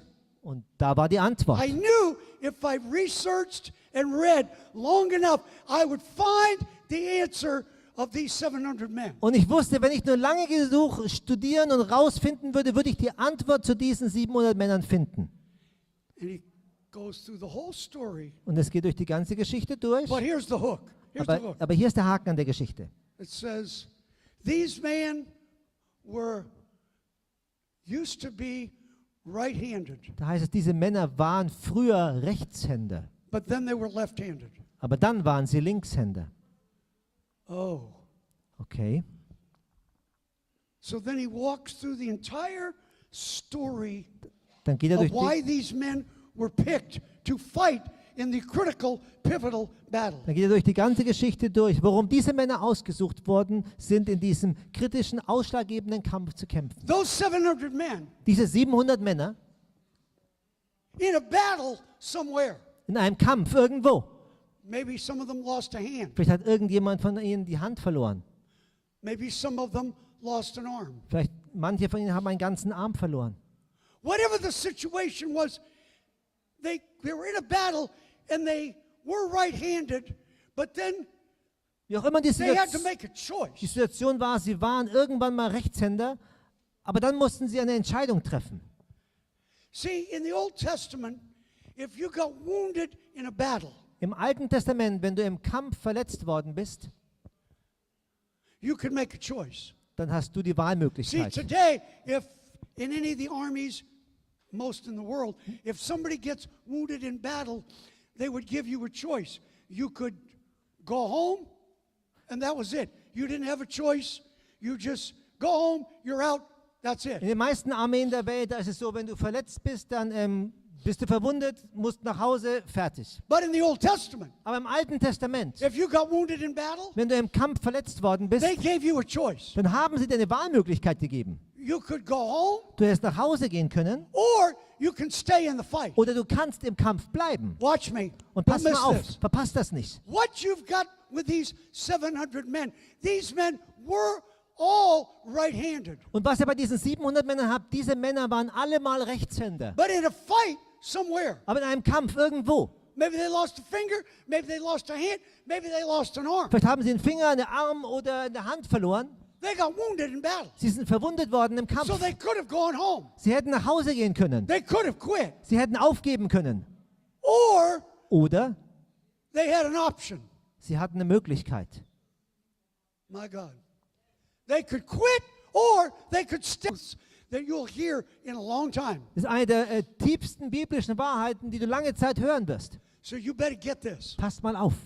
These men were picked, hand-chosen for a reason. Diese Männer wurden ausgesucht, handverlesen aus einem ganz bestimmten Grund. The future of the country, Die waren mal Rechtshänder. they got wounded in a fight. Sie sind verwundet worden im Kampf. They could have left, Sie hätten gehen können, could have quit, hätten aufgeben could have können, went home. hätten nach Hause gehen können. But instead of quitting, Aber anstatt aufzugeben, look at verse 16. schaut mal in Vers 16, It says they could sling hair, stones at a hair thing, wenn left-handed. ich versuche, etwas mit meiner linken Hand zu You werfen, know how that is. If you're ihr wisst, right-handed wie das funktioniert, wenn ihr and you Rechtshänder try to seid. throw Und ihr something, versucht, was zu werfen, it's like you're throwing like a girl. ist wie so wie ein Mädchen werfen. Ja, the Frau. Throwing like a Frau. I can't do it. Ich kann das nicht machen. I can't do it. Ich kann es nicht machen. These men used to be right-handed. Diese Männer waren mal Rechtshänder. They could have went home. Sie hätten nach Hause gehen They could können. have quit. Sie hätten aufgeben können. They said, no, we're not quitting. Sie haben gesagt, nein, wir geben nicht auf. We're going to not only stay in the fight, Wir bleiben nicht nur im Kampf, but we're going to, my God, when they were right-handed. sie werden lernen, als Linkshänder besser zu werden, als sie jemals als Rechtshänder waren. Some of you ought to be jumping up and down Ihr right müsst now. am besten jetzt hoch und runter springen I hier. know Germans don't Ich jump weiß, up and down. Deutsche machen sowas nicht. I know some of you, you're just not, Die springen nicht that's not rum. your thing. You just, Nicht so euer Ding, ich weiß schon. I'm going to jump out here for you. Ich werde gleich hier rumspringen für euch. Because you better get this, folks. Denn ihr müsst das verstehen. 700 men were picked, handpicked, and sorry, I'm getting excited. Come on, I may be, come on. I just Bring smacked it on.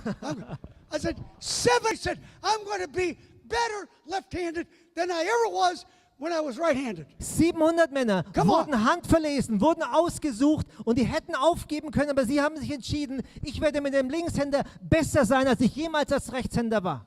Why do you think they were picked to stay in a critical, pivotal battle to change the country? Warum denkt ihr wohl, dass die ausgesucht worden sind, im kritischen, ausschlaggebenden Kampf zu bleiben, der die Nation verändern wird? I did some research on how those gold guys in the Old Testament used to practice with their slingshot. You don't know this, so I'm going to teach you this. Ich habe ein bisschen nachgelesen, wie die damals geübt haben mit ihrer Steinschleuder und ich würde euch mal das ein bisschen mit aufgenommen von dem Pferd. They would tie one end of the horsehair to a tree branch Also ein Teil von eine Ende von dem Haar haben sie an einem Ast angebunden and tie the other hand to like a stone. It was designed to keep the hair from the wind blowing it. So it would keep that straight when they would practice. und das andere Ende wurde an einem Stein befestigt, es runterhängt, damit es nicht vom Wind verweht wird und das Haar gerade runterhängt. So in my research, In meinen Studien, those guys that were really good with a slingshot, die Leute, die richtig gut mit der Steinschleuder waren, and maybe this will help you with your David and Goliath story. und vielleicht hilft dir das mit deiner David- und Goliath-Geschichte, The guys that were really good, die Typen, die richtig gut waren, they could take the slingshot and they could hit a horsehair of almost 40 yards away. I don't know how many meters that is, but almost to the back of the building. die Leute waren so gut, die konnten diese Steinschleuder nehmen und konnten 40 Yard Oh. und bis zum Ende dieses Raumes, so weit weg konnten sie das Haar treffen. They were all right-handed Die waren alle Rechtshänder, until they got wounded in a battle. bis sie verwundet worden waren in einem Kampf. They were all right-handed until the enemy tried to take them out of the battle. Bis dass der Feind versucht hat, sie aus dem Kampf rauszunehmen. But those that understood the fight, Aber diejenigen, die den Kampf verstanden haben, those that knew somebody doesn't stay in the fight. verloren sein würde, wenn nicht Menschen im Kampf bleiben. 700 men, 700 Männer, all left-handed, alle Linkshänder, used to be right-handed. die waren mal Rechtshänder, They had a chance to go home. die hatten die Möglichkeit, nach Hause zu gehen. They had a chance to quit. Sie hatten die Möglichkeit, aufzugeben. Just like those 300 preachers that quit in New York City in COVID. Genauso die 300 Prediger in New York City, die wegen Covid aufgehört haben. They weren't tough enough. Die waren nicht tough genug. They didn't believe God enough. Sie haben nicht genug an Gott geglaubt. I've had COVID 4 times. Ich hatte 4-mal Covid. I'm okay. Alles gut, I'm kidding. nur Spaß. I'm 75, folks. Ich bin 75 Come on. Jahre, Leute. Come on. Some of you that are saying, oh, Pastor Bill, I'm getting ready to retire. Einige von euch sagen, oh Pastor Bill, ich bin bereit, dafür in Rente zu gehen. Really? Ehrlich? Shame on you. Schande über dich. Shame on you. Schande über dich. Oh, you don't want to hear that, do you? Das willst du nicht hören, oder? Come to New York. Komm mal nach New I got a York. place for you. Ich habe schon Platz I got für a dich. place. Ich habe einen Platz für dich. You've gathered a lifetime of wisdom. Du hast eine Lebenszeit von Erfahrung und It's- Weisheit gesammelt. There's a place in the battle in God's army. Da gibt es einen Platz im Kampf in Gottes Armee. We're trying to fight for a generation all over this world. Wir versuchen für eine Generation auf der ganzen Welt hier zu kämpfen. 700 men 700 Männer could have quit. hätten aufgeben Could have können, left. hätten gehen können. They said, no, we're not going anywhere. Und die haben gesagt, wir gehen nirgendwo hin. We're staying in the fight. Wir bleiben im Kampf. We're staying in the fight. Wir bleiben im Kampf. This battle is worth fighting, Es lohnt sich, für diesen Kampf zu and kämpfen. we're staying in the fight. Und wir bleiben da drin. Look at the person next to you. Schau mal die Person neben dir an. Smack somebody. Schlag mal Slacken jemand. somebody. Schlag mal Smack jemand. somebody. Tell them, stay in the fight. Sag der Person, You bleib got to im stay in Kampf. the fight, Du folks. musst im Kampf You bleiben. got to stay in the fight. Du musst in dem Kampf bleiben. It doesn't matter. Some of us have been wounded. Some of you have been wounded. Einige von uns, einige von euch sind verwundet worden. Maybe there's people here that have thought, I'm just going to quit. Vielleicht sind Leute hier, die gedacht haben, ich I gebe got, einfach auf. I got offended in church. Man hat mich in der Kirche verletzt. Throw something. Ich muss mal irgendwas werfen hier. Come on, folks. I've been offended in church. Ich bin irgendwie verletzt worden in der Kirche. Shut up. Halt den Mund. Come on. Come on, Ehrlich, folks. ehrlich, Leute, Come on. jetzt echt. The fight is bigger than your offense. Der Gefühle heute so zu verletzen. I'm trying to offend somebody Ich versuche euch zu ärgern hier, because I'm trying to light a fire under somebody denn ich möchte das Feuer unter jemand heiß machen that hier, maybe quit. der vielleicht Say, aufgeben will. I can't do it. Der sagt, ich kann das nicht I machen. can do all things through Christ who gives me the strength. Durch Christus kann ich alle Come on, Dinge give tun, God der a mir die praise. Kraft gibt. You better give Gib Gott God einen a praise. Applaus. 700 men that had every reason to walk away. 700 Männer, die jeden Grund hatten, wegzugehen, They said, we're going to be better. werden als Linkshänder besser sein, als wir jemals als Rechtshänder waren. I want you to write 3 things down. I Schreib got mal- 3 observations. schreib mal- I'm going to give them to you quick, 3 Sachen auf, 3 Beobachtungen und dann bin ich fertig. and then I'll be finished. Number 1, Nummer 1. observation number 1 that I got from all of this year of research. You better write this down because here it is. Die Beobachtung, die ich aus diesen ganzen Jahren von Studien herausgefunden habe, schreibt es mal auf, hier kommt's. If you're still right-handed here, Wenn du immer noch Rechtshänder hier if you've bist, never been wounded, wenn du noch nie verwundet worden bist, never been betrayed, bist noch nie enttäuscht worden if you've never had somebody oder Geld von dir geklaut hat,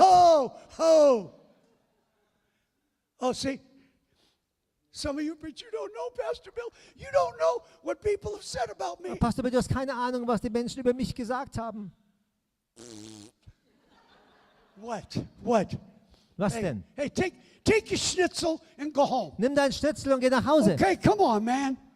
Life is bigger than the offense. Life is bigger Leben- than you got your feelings hurt. Das Leben So, if you're still right-handed, if you have not been wounded, if you have not been offended, none of that happens to Wenn du you, immer noch Rechtshänder bist, wenn du noch nicht verletzt worden, verwundet worden bist, wenn dir noch nichts passiert ist, You all right there, sister? You Alles good? klar? Come on. She was with me all the way. sie All ist, right.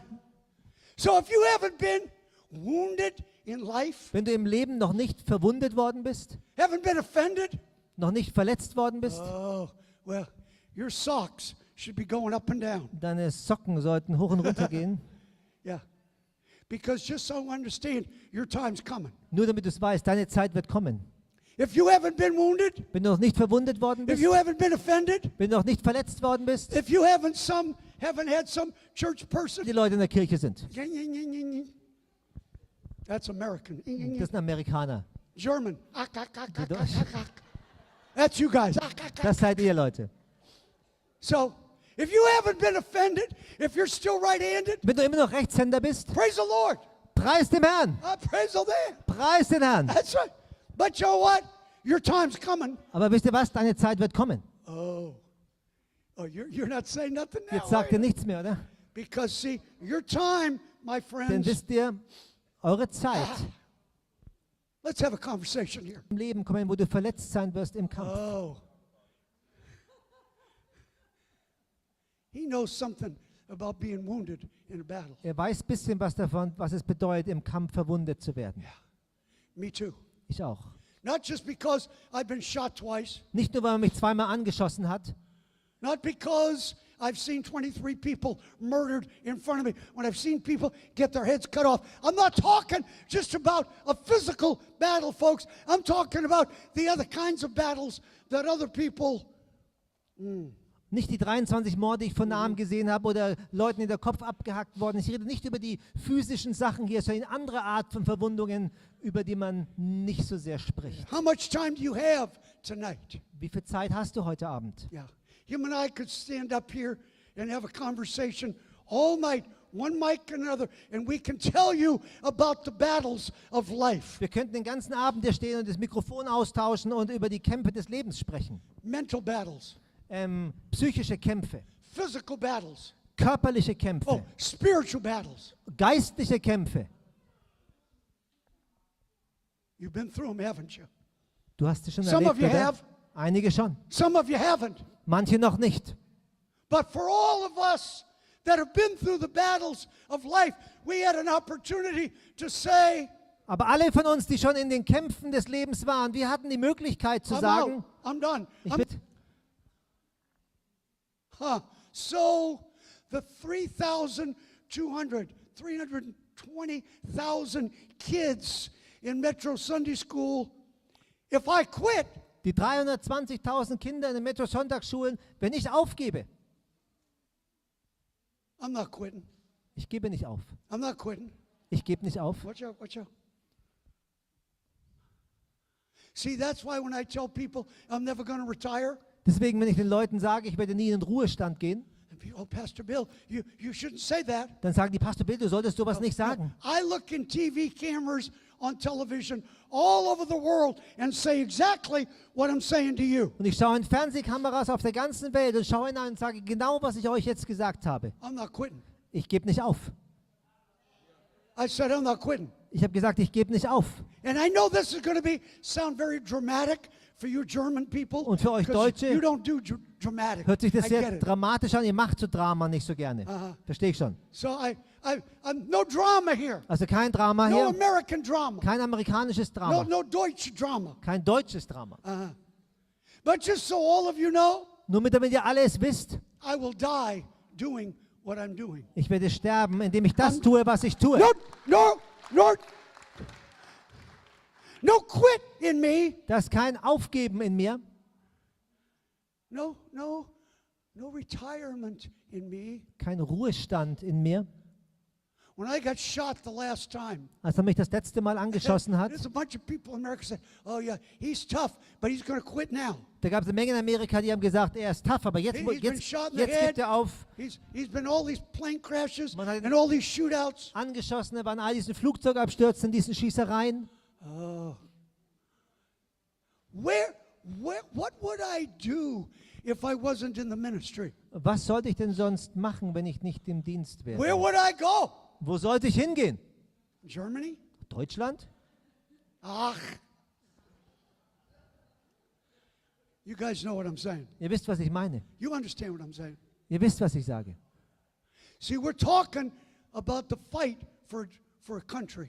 Und wir haben for a gesprochen generation über tonight. den Kampf That's what we're talking about. für eine Generation. Darüber reden wir. This is real life tonight, Das folks. ist echtes Leben heute. I'm not just filling up a slot with time. I'm talking about real life tonight. Ich versuche nicht einfach Zeit hier zu füllen. Ich rede heute Abend über echtes Leben. So if you haven't been wounded in a battle of life somewhere, if you're still right-handed, Wenn du nicht irgendwo im Kampf des Lebens verwundet worden bist und immer noch Rechtshänder bist, you ought to be thrilled. dann solltest du begeistert But sein. just so you know, your time's coming. Aber nur damit du es weißt, deine Oh, Zeit wird there's time kommen. coming. Deine Zeit wird kommen. There's a time coming. Die Zeit wird kommen. And you're going to be in a battle for your life. Und du wirst in dem Kampf deines Lebens sein. And the devil is going to throw everything he can at you. Und der Teufel wird dir alles entgegenwerfen, was er hat. So you better decide whose side are you on. Dann entscheide dich lieber vorher, auf welcher der Seite du bist. So number one, if you're still right-handed, Nummer 1, wenn du immer noch Rechtshänder bist. that was observation number one. If you're still right-handed, thank the Lord. Praise the Lord. Beobachtung Nummer 1, wenn du noch Rechtshänder bist, preis den Herrn. But number two, second observation. Aber Nummer 2, zweite Beobachtung, When you get wounded, wenn du verwundet when you wirst, get wounded in a battle, wenn du verwundet wirst in einem Kampf, you got two choices. hast du zwei Möglichkeiten. How do you say, wait a minute. Ein, zwei? Is that right? Yeah, okay. Huh? Little German here.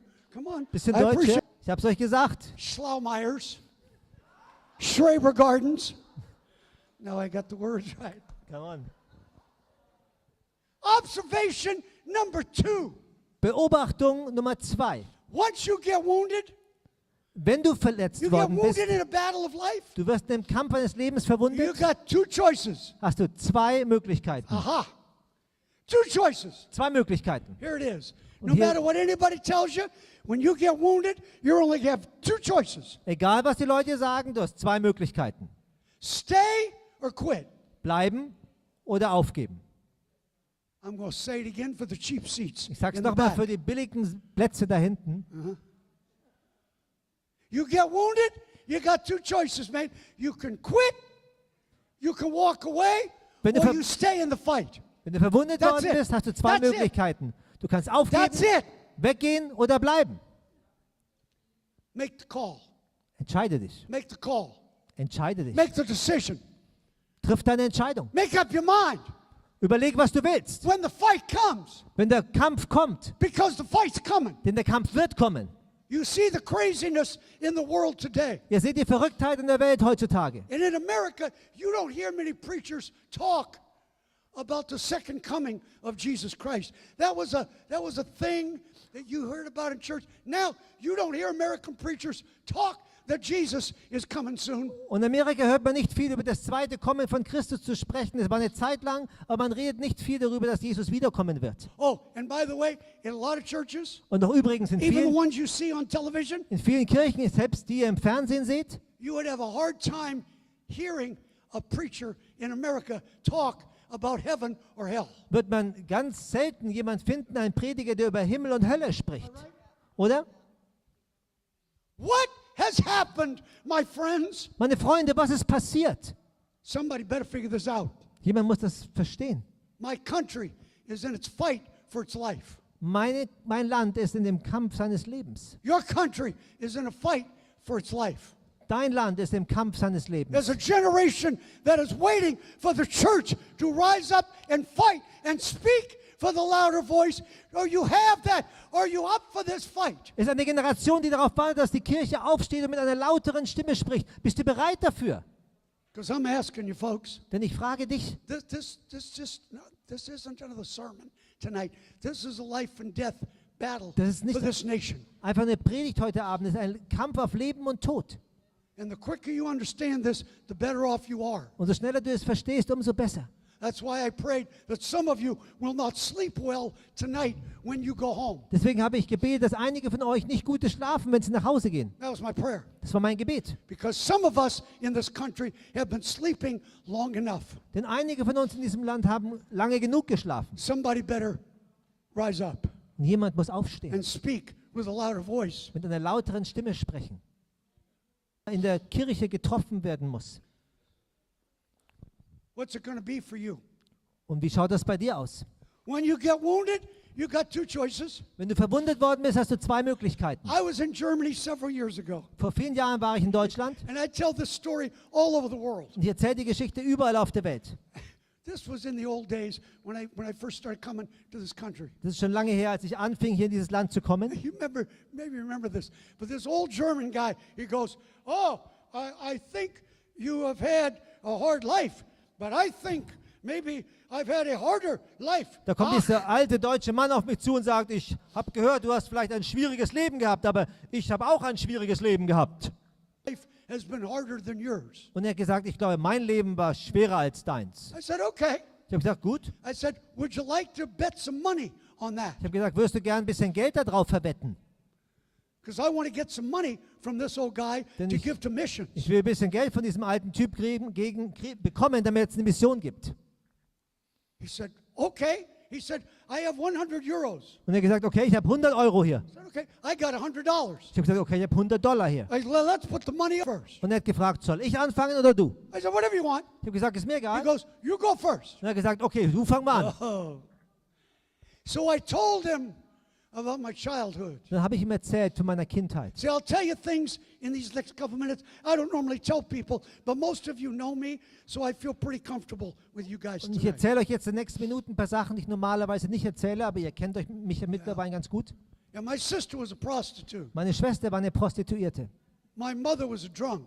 Meine Mutter war eine Trinkerin. She used to use me to clean the toilets in the bar every Saturday where she was a barmaid. Und sie hat mich dazu benutzt, in der Bar, wo sie gearbeitet hat, jeden Samstag die Toiletten sauber zu I machen. saw things that no child should have ever seen when he was little. Ich habe Dinge gesehen, die kein Kind als Kind jemals sehen sollte. And then when she left, Und dann, als sie wegging, I gave my life to Christ. habe ich mein Leben Jesus gegeben. But that was kind of the short part of the story. Aber es war nur der kurze Teil der Geschichte. Pastor in der Kirche, in die der Mann ging, der mich von der Straße mitgenommen hat. He said, "We're going to clean up an maintenance closet, Und er and gesagt- we'll let you live in this closet in the church." Er hat gesagt, wir werden diese Besenkammer, die wir haben in der Kirche, in dieser Besenkammer gewohnt. I walked to school every day, Ich bin jeden Tag zur Schule gelaufen, walked back to church, lived in my little broom closet. bin zurück zur Kirche gelaufen, bei einer kleinen Besenkammer gewohnt And I used to pray a prayer every afternoon walking home from school. und habe jeden Nachmittag ein Gebet gebetet, als ich von der Schule nach Hause ging. You know what the prayer was? Wisst ihr, was ich gebetet habe? I remember it perfectly. Ich erinnere mich sehr gut daran. Because, see, the people at the church took turns, and each night there was a different family that would bring me their leftovers, and that was my one meal a day. Und die Leute in der Kirche haben abwechselnd sich um mich gekümmert und haben am Abend die Reste ihres Essens gebracht. Und ich To come back to church. habe jeden Tag, als ich von der Schule nach Hause ging, zur Kirche gebetet. I said, God, please don't let the people that are supposed to feed me tonight, don't let them forget me. Und ich habe gebetet, Gott, lass diese Leute, die heute verantwortlich für mich sind, mir zu essen zu geben, lass sie mich bitte nicht vergessen. You want to tell stories? Willst du Geschichten erzählen? I got all night, folks. Ich habe den ganzen Some Abend, of you oder? been through some trouble, some battles, you've been wounded. I understand. Aber einige von euch sind verletzt worden, haben Kämpfe und das verstehe ich wirklich. I've spent time in Syria. Ich habe Zeit in Syrien verbracht. I've spent a lot of time in Afghanistan. Ich habe viel Zeit in Afghanistan verbracht. Spent a lot of time in the Middle East. Ich habe viel Zeit im Nahen Osten verbracht. You, that my home pastor that let me live at the church, Und ich könnte euch erzählen, dass mein Pastor, der mich in der Kirche hat wohnen lassen, he bought me the first new pair of shoes I ever owned. der hat mir die ersten Schuhe, die ich jemals besaß, gekauft. And when he committed suicide, Und als er sich umgebracht hat, that was one of the. And about halfway through my life, the German guy, und so halb durch mein Leben durch, hat der deutsche Mann dann gesagt, he just gave me the 100 euros. hat er mir einfach die 100 Euro gegeben. He said, "You win." Hat er gesagt, okay, du hast gewonnen. I wish I didn't have to say that I won. Ich wünschte, ich hätte nicht sagen müssen, ich habe gewonnen. You want to talk about quitting? Willst du über Aufgeben sprechen? You want to talk? I'm done. I'm out. I'm going. Willst du darüber reden, einen echten Grund zu haben, um zu sagen, ich bin fertig, ich gehe? I was blind in this eye. Ich war blind auf diesem I Auge got hit with a brick in New York City. It was a robbery. geschlagen I was blind in this eye, completely blind. und ich war vollständig erblindet auf diesem That was Auge. the closest I ever came from quitting. Das war am nächsten, wo ich rankam, an aufzugeben. I was leaving New York. I was leaving the ministry on a Sunday night. Ich habe das Ticket gekauft gehabt. Not walking, not going on the Autobahn and driving. I bought the ticket. Nicht nur auf Monday der morning, Straße I'm out, fahren. I'm leaving, I'm walking away. Ich habe das Ticket gekauft gehabt. Montagmorgen bin ich fertig. Life was getting ready to change. Ich wusste, dass mein ganzes Leben sich verändern würde. I never thought I'd ever entertain quitting. Ich habe nie gedacht, dass ich darüber nachdenken würde, aufzugeben. 6 a.m. Ich habe meinen Wecker auf 6 Uhr morgens gestellt. I was going to JFK Airport. Ich wollte zum Flughafen New York gehen. I'm leaving New York. Ich war dabei, New York zu I'm verlassen. quitting. Ich gebe auf. I couldn't sleep. Und ich habe den Wecker angeschaut. Es war irgendwie 3 Uhr, konnte nicht schlafen. I guess I fell asleep for a couple hours. Aber irgendwie bin ich dann doch für ein paar Stunden eingeschlafen. Then the clock went off at 6 a.m. Und um 6 Uhr morgens hat der Wecker geklingelt. And I remember I reached over. Und ich erinnere mich daran, ich habe mich darüber I was covered with blood. mein Kissen war voller Blut. And I could see fine out of both Und eyes. ich konnte auf beiden Augen wieder gut sehen. You better give God a praise. Gib Gott einen Applaus You better dafür. give God a praise. Gib Gott einen Applaus dafür. Somewhere between 3 a.m. and 6 a.m. still don't wear glasses. Ich bin 75 Jahre alt, ich habe immer noch keine Brille. I lived, my God. You're looking at a miracle Du schaust ein with Wunder an this hier. man.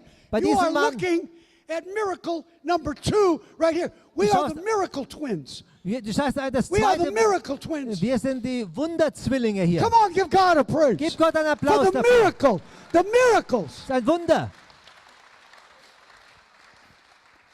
And some of you say, but Pastor Bill, you don't know. I've been wounded. You don't know what I've been through. Und einige sagen, Pastor Bill, du weißt nicht, ich bin verletzt worden. Du weißt nicht, was ich durchgemacht habe. I get it, folks. Ich verstehe das. You know why most people hierher on this gekommen? Pentecost Sunday An diesem Pfingstsonntag, to tell you, um euch zu sagen, you don't quit. gib nicht auf. You don't walk away. Lauf nicht weg. Even if you're left-handed. Selbst wenn du Linkshänder Even bist. if you got wounded in a battle. Selbst- You don't quit. Wenn du im Kampf You don't verwundet quit. worden bist. Gib You nicht auf. stay in the fight. Bleib im Kampf. Because sometimes, minute, somewhere between 3 a.m. and 6 a.m., God came. Irgendwo zwischen 3 Uhr morgens und 6 Uhr morgens kam Gott. Most people never see their miracle Die meisten Leute sehen ihr Wunder because they nie, quit too soon. weil sie zu früh aufgeben. You stay in the fight. Bleib im Kampf. Look at somebody and say, you better stay in the fight. Schau mal jemand an und sag, Tell somebody, you bleib im better Kampf. stay. You better stay. Bleib im Kampf. I know you Germans don't get to it. You've lived the miracle. Wisst ihr, wenn ihr das Wunder selbst gelebt habt, When you've seen, when you've looked down the barrel of guns many times in my life, I should have been dead a long time ago. wenn du immer wieder in die Gewehrmündung reingeschaut hast, ich hätte schon lange tot sein sollen in meinem Leben. Why do you think I'm not worried about going to Ukraine tomorrow night? Warum denkt ihr, dass ich mir keine Sorgen mache, morgen in die Ukraine zu fliegen? You can't kill me. Ihr könnt mich nicht umbringen. You can't kill me. Ihr könnt mich nicht umbringen. See, because I know that I'm going to be around at just a long enough time to do exactly for what God wants me to do. Ich werde so Simple, lange da simple, sein, wie Gott es simple, möchte, dass ich simple. tun kann, was ich tun soll. Simple. Observation number one, if you haven't been wounded, you ought to be thrilled. You have two choices, stay or go. Make the decision. Aber Beobachtung Nummer 2, wenn du Make verwundet the worden call. bist, hast du 2 Möglichkeiten, gehen oder bleiben. Du musst dich entscheiden. But number three and last, Aber Nummer 3 und zum Schluss, my last observation, meine letzte Beobachtung, if you decide to stay, wenn du dich entscheidest zu bleiben, look at me right here, schau mich mal an, right here. schau mich an. If you choose to stay in the fight, Wenn du dich entscheidest, im Kampf zu bleiben, if you're going to stay, wenn du bleibst, then be better left-handed than you ever were when you were right-handed. als Linkshänder, als du jemals warst, als Rechtshänder. At 75, folks, God's opening doors for me. I would have never imagined, even 10 years ago, that God would have opened the doors that He's opened to us. Mit 75 Jahren öffnet Gott mir Türen, von denen ich niemals, jemals, selbst vor 10 Jahren gedacht habe, dass Gott sie für mich öffnen würde. This is my time. Das ist meine Zeit. I'm 75. Mit 75. This is my time. Das ist meine Zeit. I said, this is my time. Das ist meine Zeit. I'm going to jump over a chair and slap somebody. Nimm mal einen Stuhl und schlag jemand oder... It's my time. Das ist meine Zeit. Because when you choose to stay in the fight, greater is He that is within us. Denn wenn du im Greater Kampf is He bleibst, that is within us der than in uns He ist, that is within the world. ist stärker als der in der Welt ist. That's why we've had these services this weekend. That's what Pentecost Sunday is all about. The power of the Holy Ghost to see miracles in people's lives. Deswegen haben wir diese Sonntag gehabt, diese Gottesdienste, die Kraft des Heiligen Geistes zu sehen im Leben der Menschen. Look back at all the things that the devil has tried to throw at you to take you out. Anzuschauen, die ganzen Dinge, die der Teufel versucht hat, dir entgegenzuwerfen, um dich rauszunehmen. See, once you understand Sobald du verstehst, that if you quit, dass wenn du aufgibst, the game's over ist das Spiel vorbei and the devil wins. und der Teufel gewinnt. This is real simple, folks. Das ist ziemlich einfach, It's real Leute. simple. Das ist sehr einfach. So you can walk away, Du kannst weggehen, you can feel sorry for yourself, du kannst dich selbst you bemitleiden, can quit, du kannst aufgeben or you can say, God, oder du kannst sagen, Gott, I've come this far by faith, ich habe es im Glauben so weit geschafft and I'm not going anywhere. und ich gehe nirgendwo anders hin. Once you understand these 700 men, Sobald du diese 700 Männer verstehst, all 700 of them had an opportunity to quit. alle 700 hatten die Möglichkeit aufzugeben. They got wounded in battle, Sie sind im Kampf verwundet worden, but they made a decision. aber sie haben eine Entscheidung getroffen.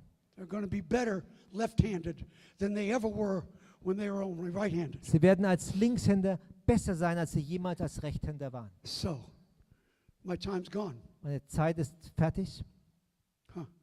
So let me ask you a question. Jemand hat mir eine Frage gestellt. Anybody here been wounded in life? Ist jemand schon mal im Wounded? Leben verletzt Wounded? worden? Yeah. Irgendjemand? Wounded, tough times? Schwierige Zeiten? Betrayed? Ähm, Yeah. Hurt in church? enttäuscht in der Kirche, verletzt? Yeah. All the crazy stuff that goes on? Die You've been ganz wounded? verrückten Sachen, die passieren, bist du verwundet worden? Good. Gut. Good. Very good. I'm glad you've been wounded. Ich bin froh, dass du verwundet worden bist. Shut up. Halt den Mund. I'm glad you've been wounded. Ich bin froh, dass du verwundet You worden know bist. why? Weißt du warum? Because God's army uses wounded Denn soldiers. Gottes Armee gebraucht verwundete Soldaten. God's army still uses wounded soldiers. Und Gottes Armee benutzt immer noch verwundete Soldaten. I'll tell you this, Und ich sage euch das jetzt and I'm done. und dann bin ich fertig. It was in Ohio several years ago. Es war vor vielen Jahren in Ohio. Sunday night service, just like this. Sonntagabend-Gottesdienst, so wie dieser hier.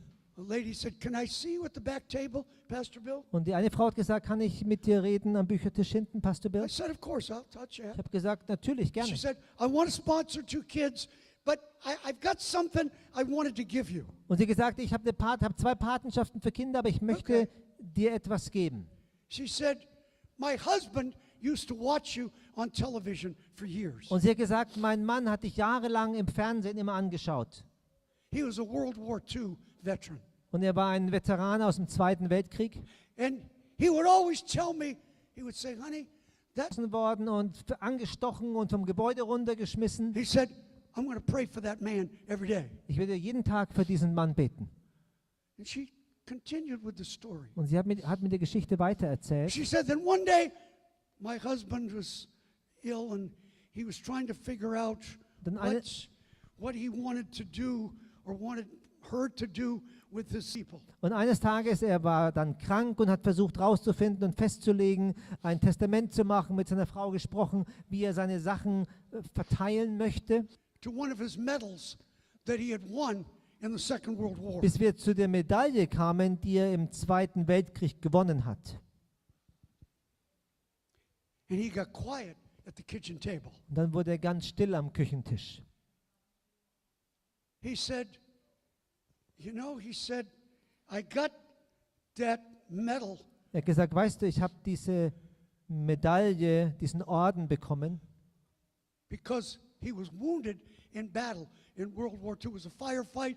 He got shot twice. weil er verwundet worden ist im Krieg. Da gab es eine Schießerei, er ist zweimal angeschossen worden. He saved the life of a couple of other men in his platoon, and because he saved their life, he got the medal. And some of you may know it from American history. Is he won a Purple Heart? Und Purple Heart. Yeah, that was the medal they would give people that were wounded in action, and they didn't quit. They saved other people's lives, even though they had been hurt themselves. Und es war der Orden, den Leute bekommen haben, die im Kampf verletzt worden sind und nicht aufgegeben haben, sondern ihre Kameraden gerettet haben in dieser Zeit.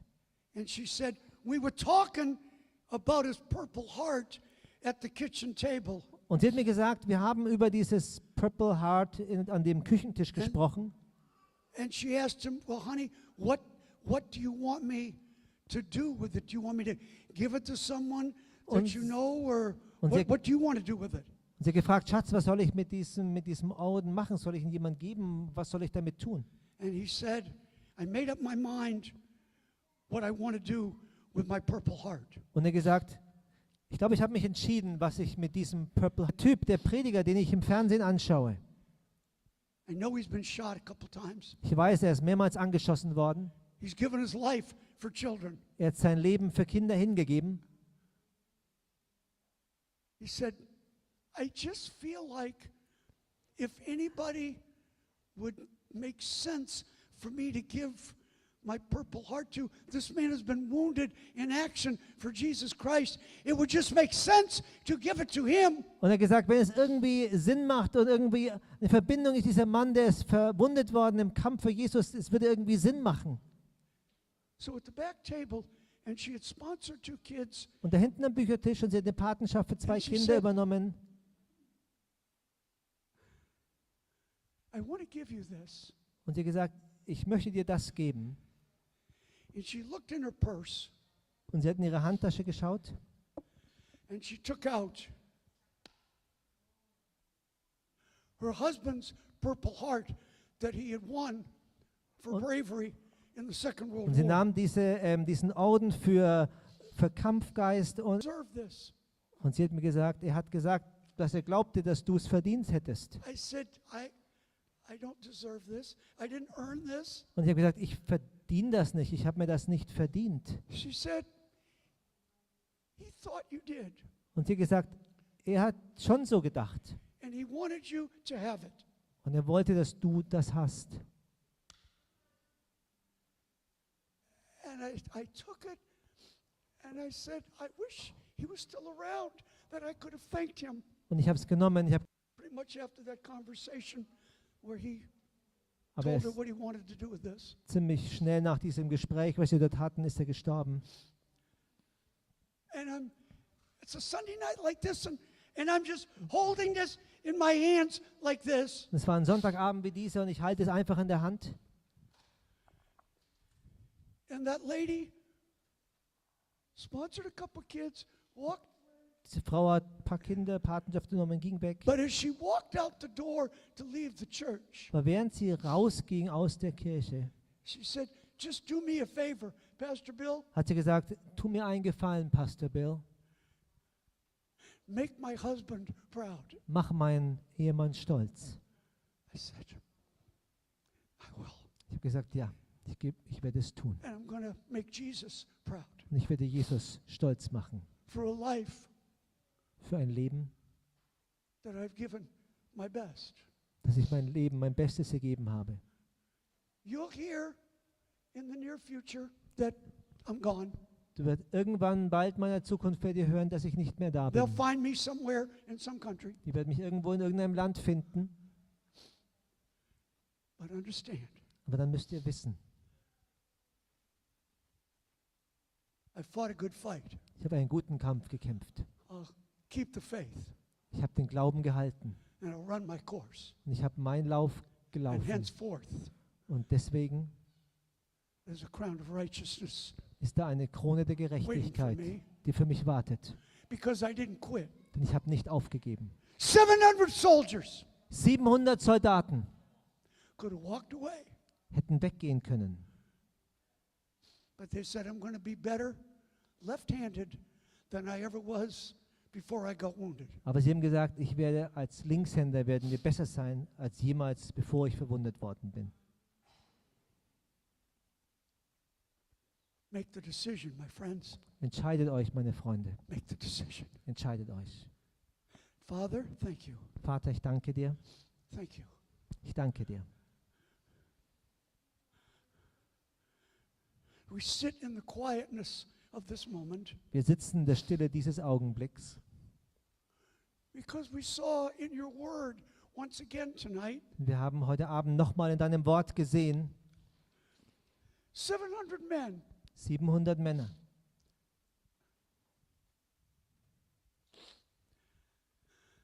They understood the fight that they were in, Die haben die Bedeutung des Kampfes verstanden, in dem sie waren. and they were going to be better because they'd been wounded than if they'd ever been not wounded at all. Und sie wollten besser sein nach ihrer Verwundung, als sie jemals vorher waren. So here we are again tonight. Und hier sind wir nochmal heute Abend. How many services like this will I have left in my life? Wie viele Gottesdienste wie diese werde ich noch in meinem Leben haben? I don't know, Ich weiß es nicht. but I know right until the last one, Aber ich weiß, bis zum letzten I'm not going to quit. werde ich nicht aufgeben. He's been too good to me. Er war zu gut zu mir. He saved my life more times than I can imagine. Er hat mein Leben öfters gerettet, als ich mir das vorstellen konnte. And he's brought us in this house tonight for such a time as this. Und er hat uns heute Abend zusammengebracht in diesem Haus für so einen Zeitpunkt wie diesen. So strengthen us, Lord, Stärke uns, Herr, with this story of these 700 men. mit der Geschichte dieser 700 Männer. They had every reason to quit, Und sie hatten jeden Grund aufzugeben, but they did not, aber sie haben es nicht gemacht. because they understood the importance of their position in the battle. Denn sie verstanden die Bedeutung von ihnen im Kampf. Because God's army still uses wounded soldiers. Denn Gottes Armee braucht immer noch verwundete Soldaten. Yeah, he does. How great is our God?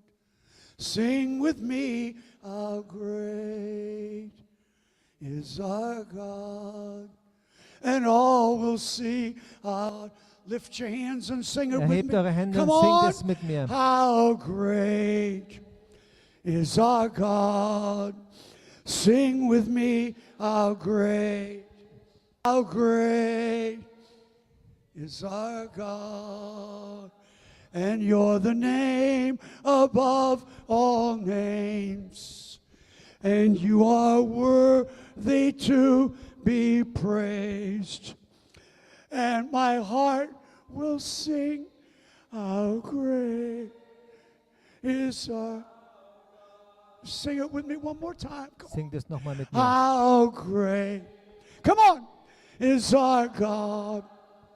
Sing with me,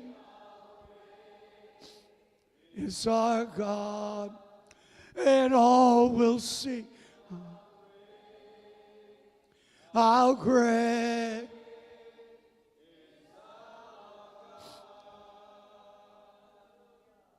And all will sing, how great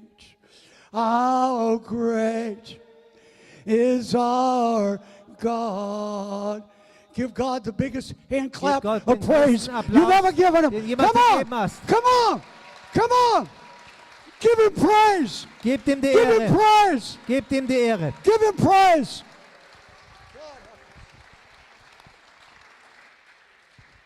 Halleluja.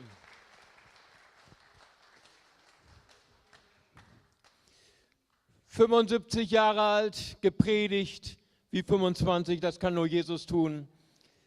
Pastor Bill, vielen herzlichen Dank, dass du dein Herz mit uns geteilt hast, dass du all den Weg hierher nach Bonn gekommen bist. Gott segne.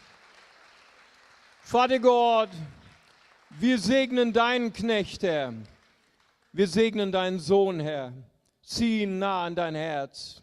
Gib ihm alles zu, dass deine Engel ihn umgeben, Herr, und beschützen, Herr. Und was immer du für ihn hast, Herr, dass wir eine andere Ukraine sehen werden, Herr, wo Kinder eine Hoffnung zu spüren, sondern jetzt auch in Aktion zu kommen. Wir werden dich nicht begleiten. Ich wäre auch gern bei dir in einem Helikopter. Wir sind hier, aber heute können wir etwas tun. Und Pastor Bill, kommst du bitte nochmal nach vorne und teilst dein Herz. Was können wir heute tun, auch durch unsere Gaben, um deinen Dienst zu.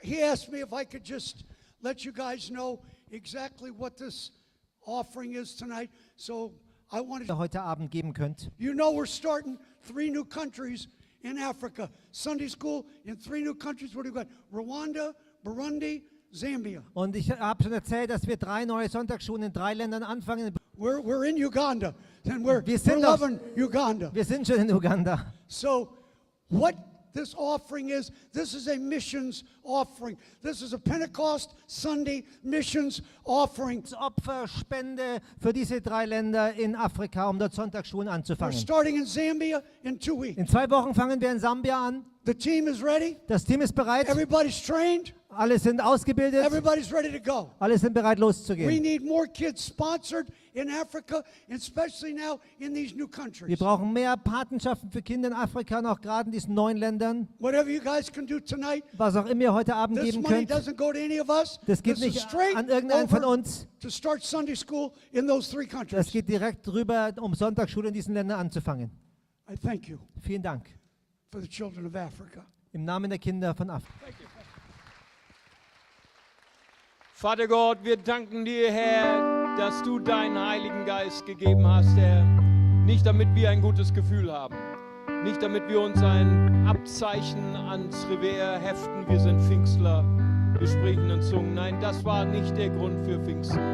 Der Grund für Pfingsten war, dass die Gemeinde Kraft empfing, das Evangelium zu predigen, bis an die Enden der Erde, Herr. So segne dieses Opfer, Herr, dass du jeden, der mit Fröhlichkeit, Herr, mit Großzügigkeit dir gibt, Herr, dass dieses Geld gesegnet ist, Herr. Wir hören noch ein Lied und dann werden wir noch den Segen Gottes empfangen.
gnädig. Er wende sein Angesicht dir zu und schenke dir Frieden. Im Namen des Vaters und des Sohnes und des Heiligen Geistes. Und zusammen sagen wir Amen.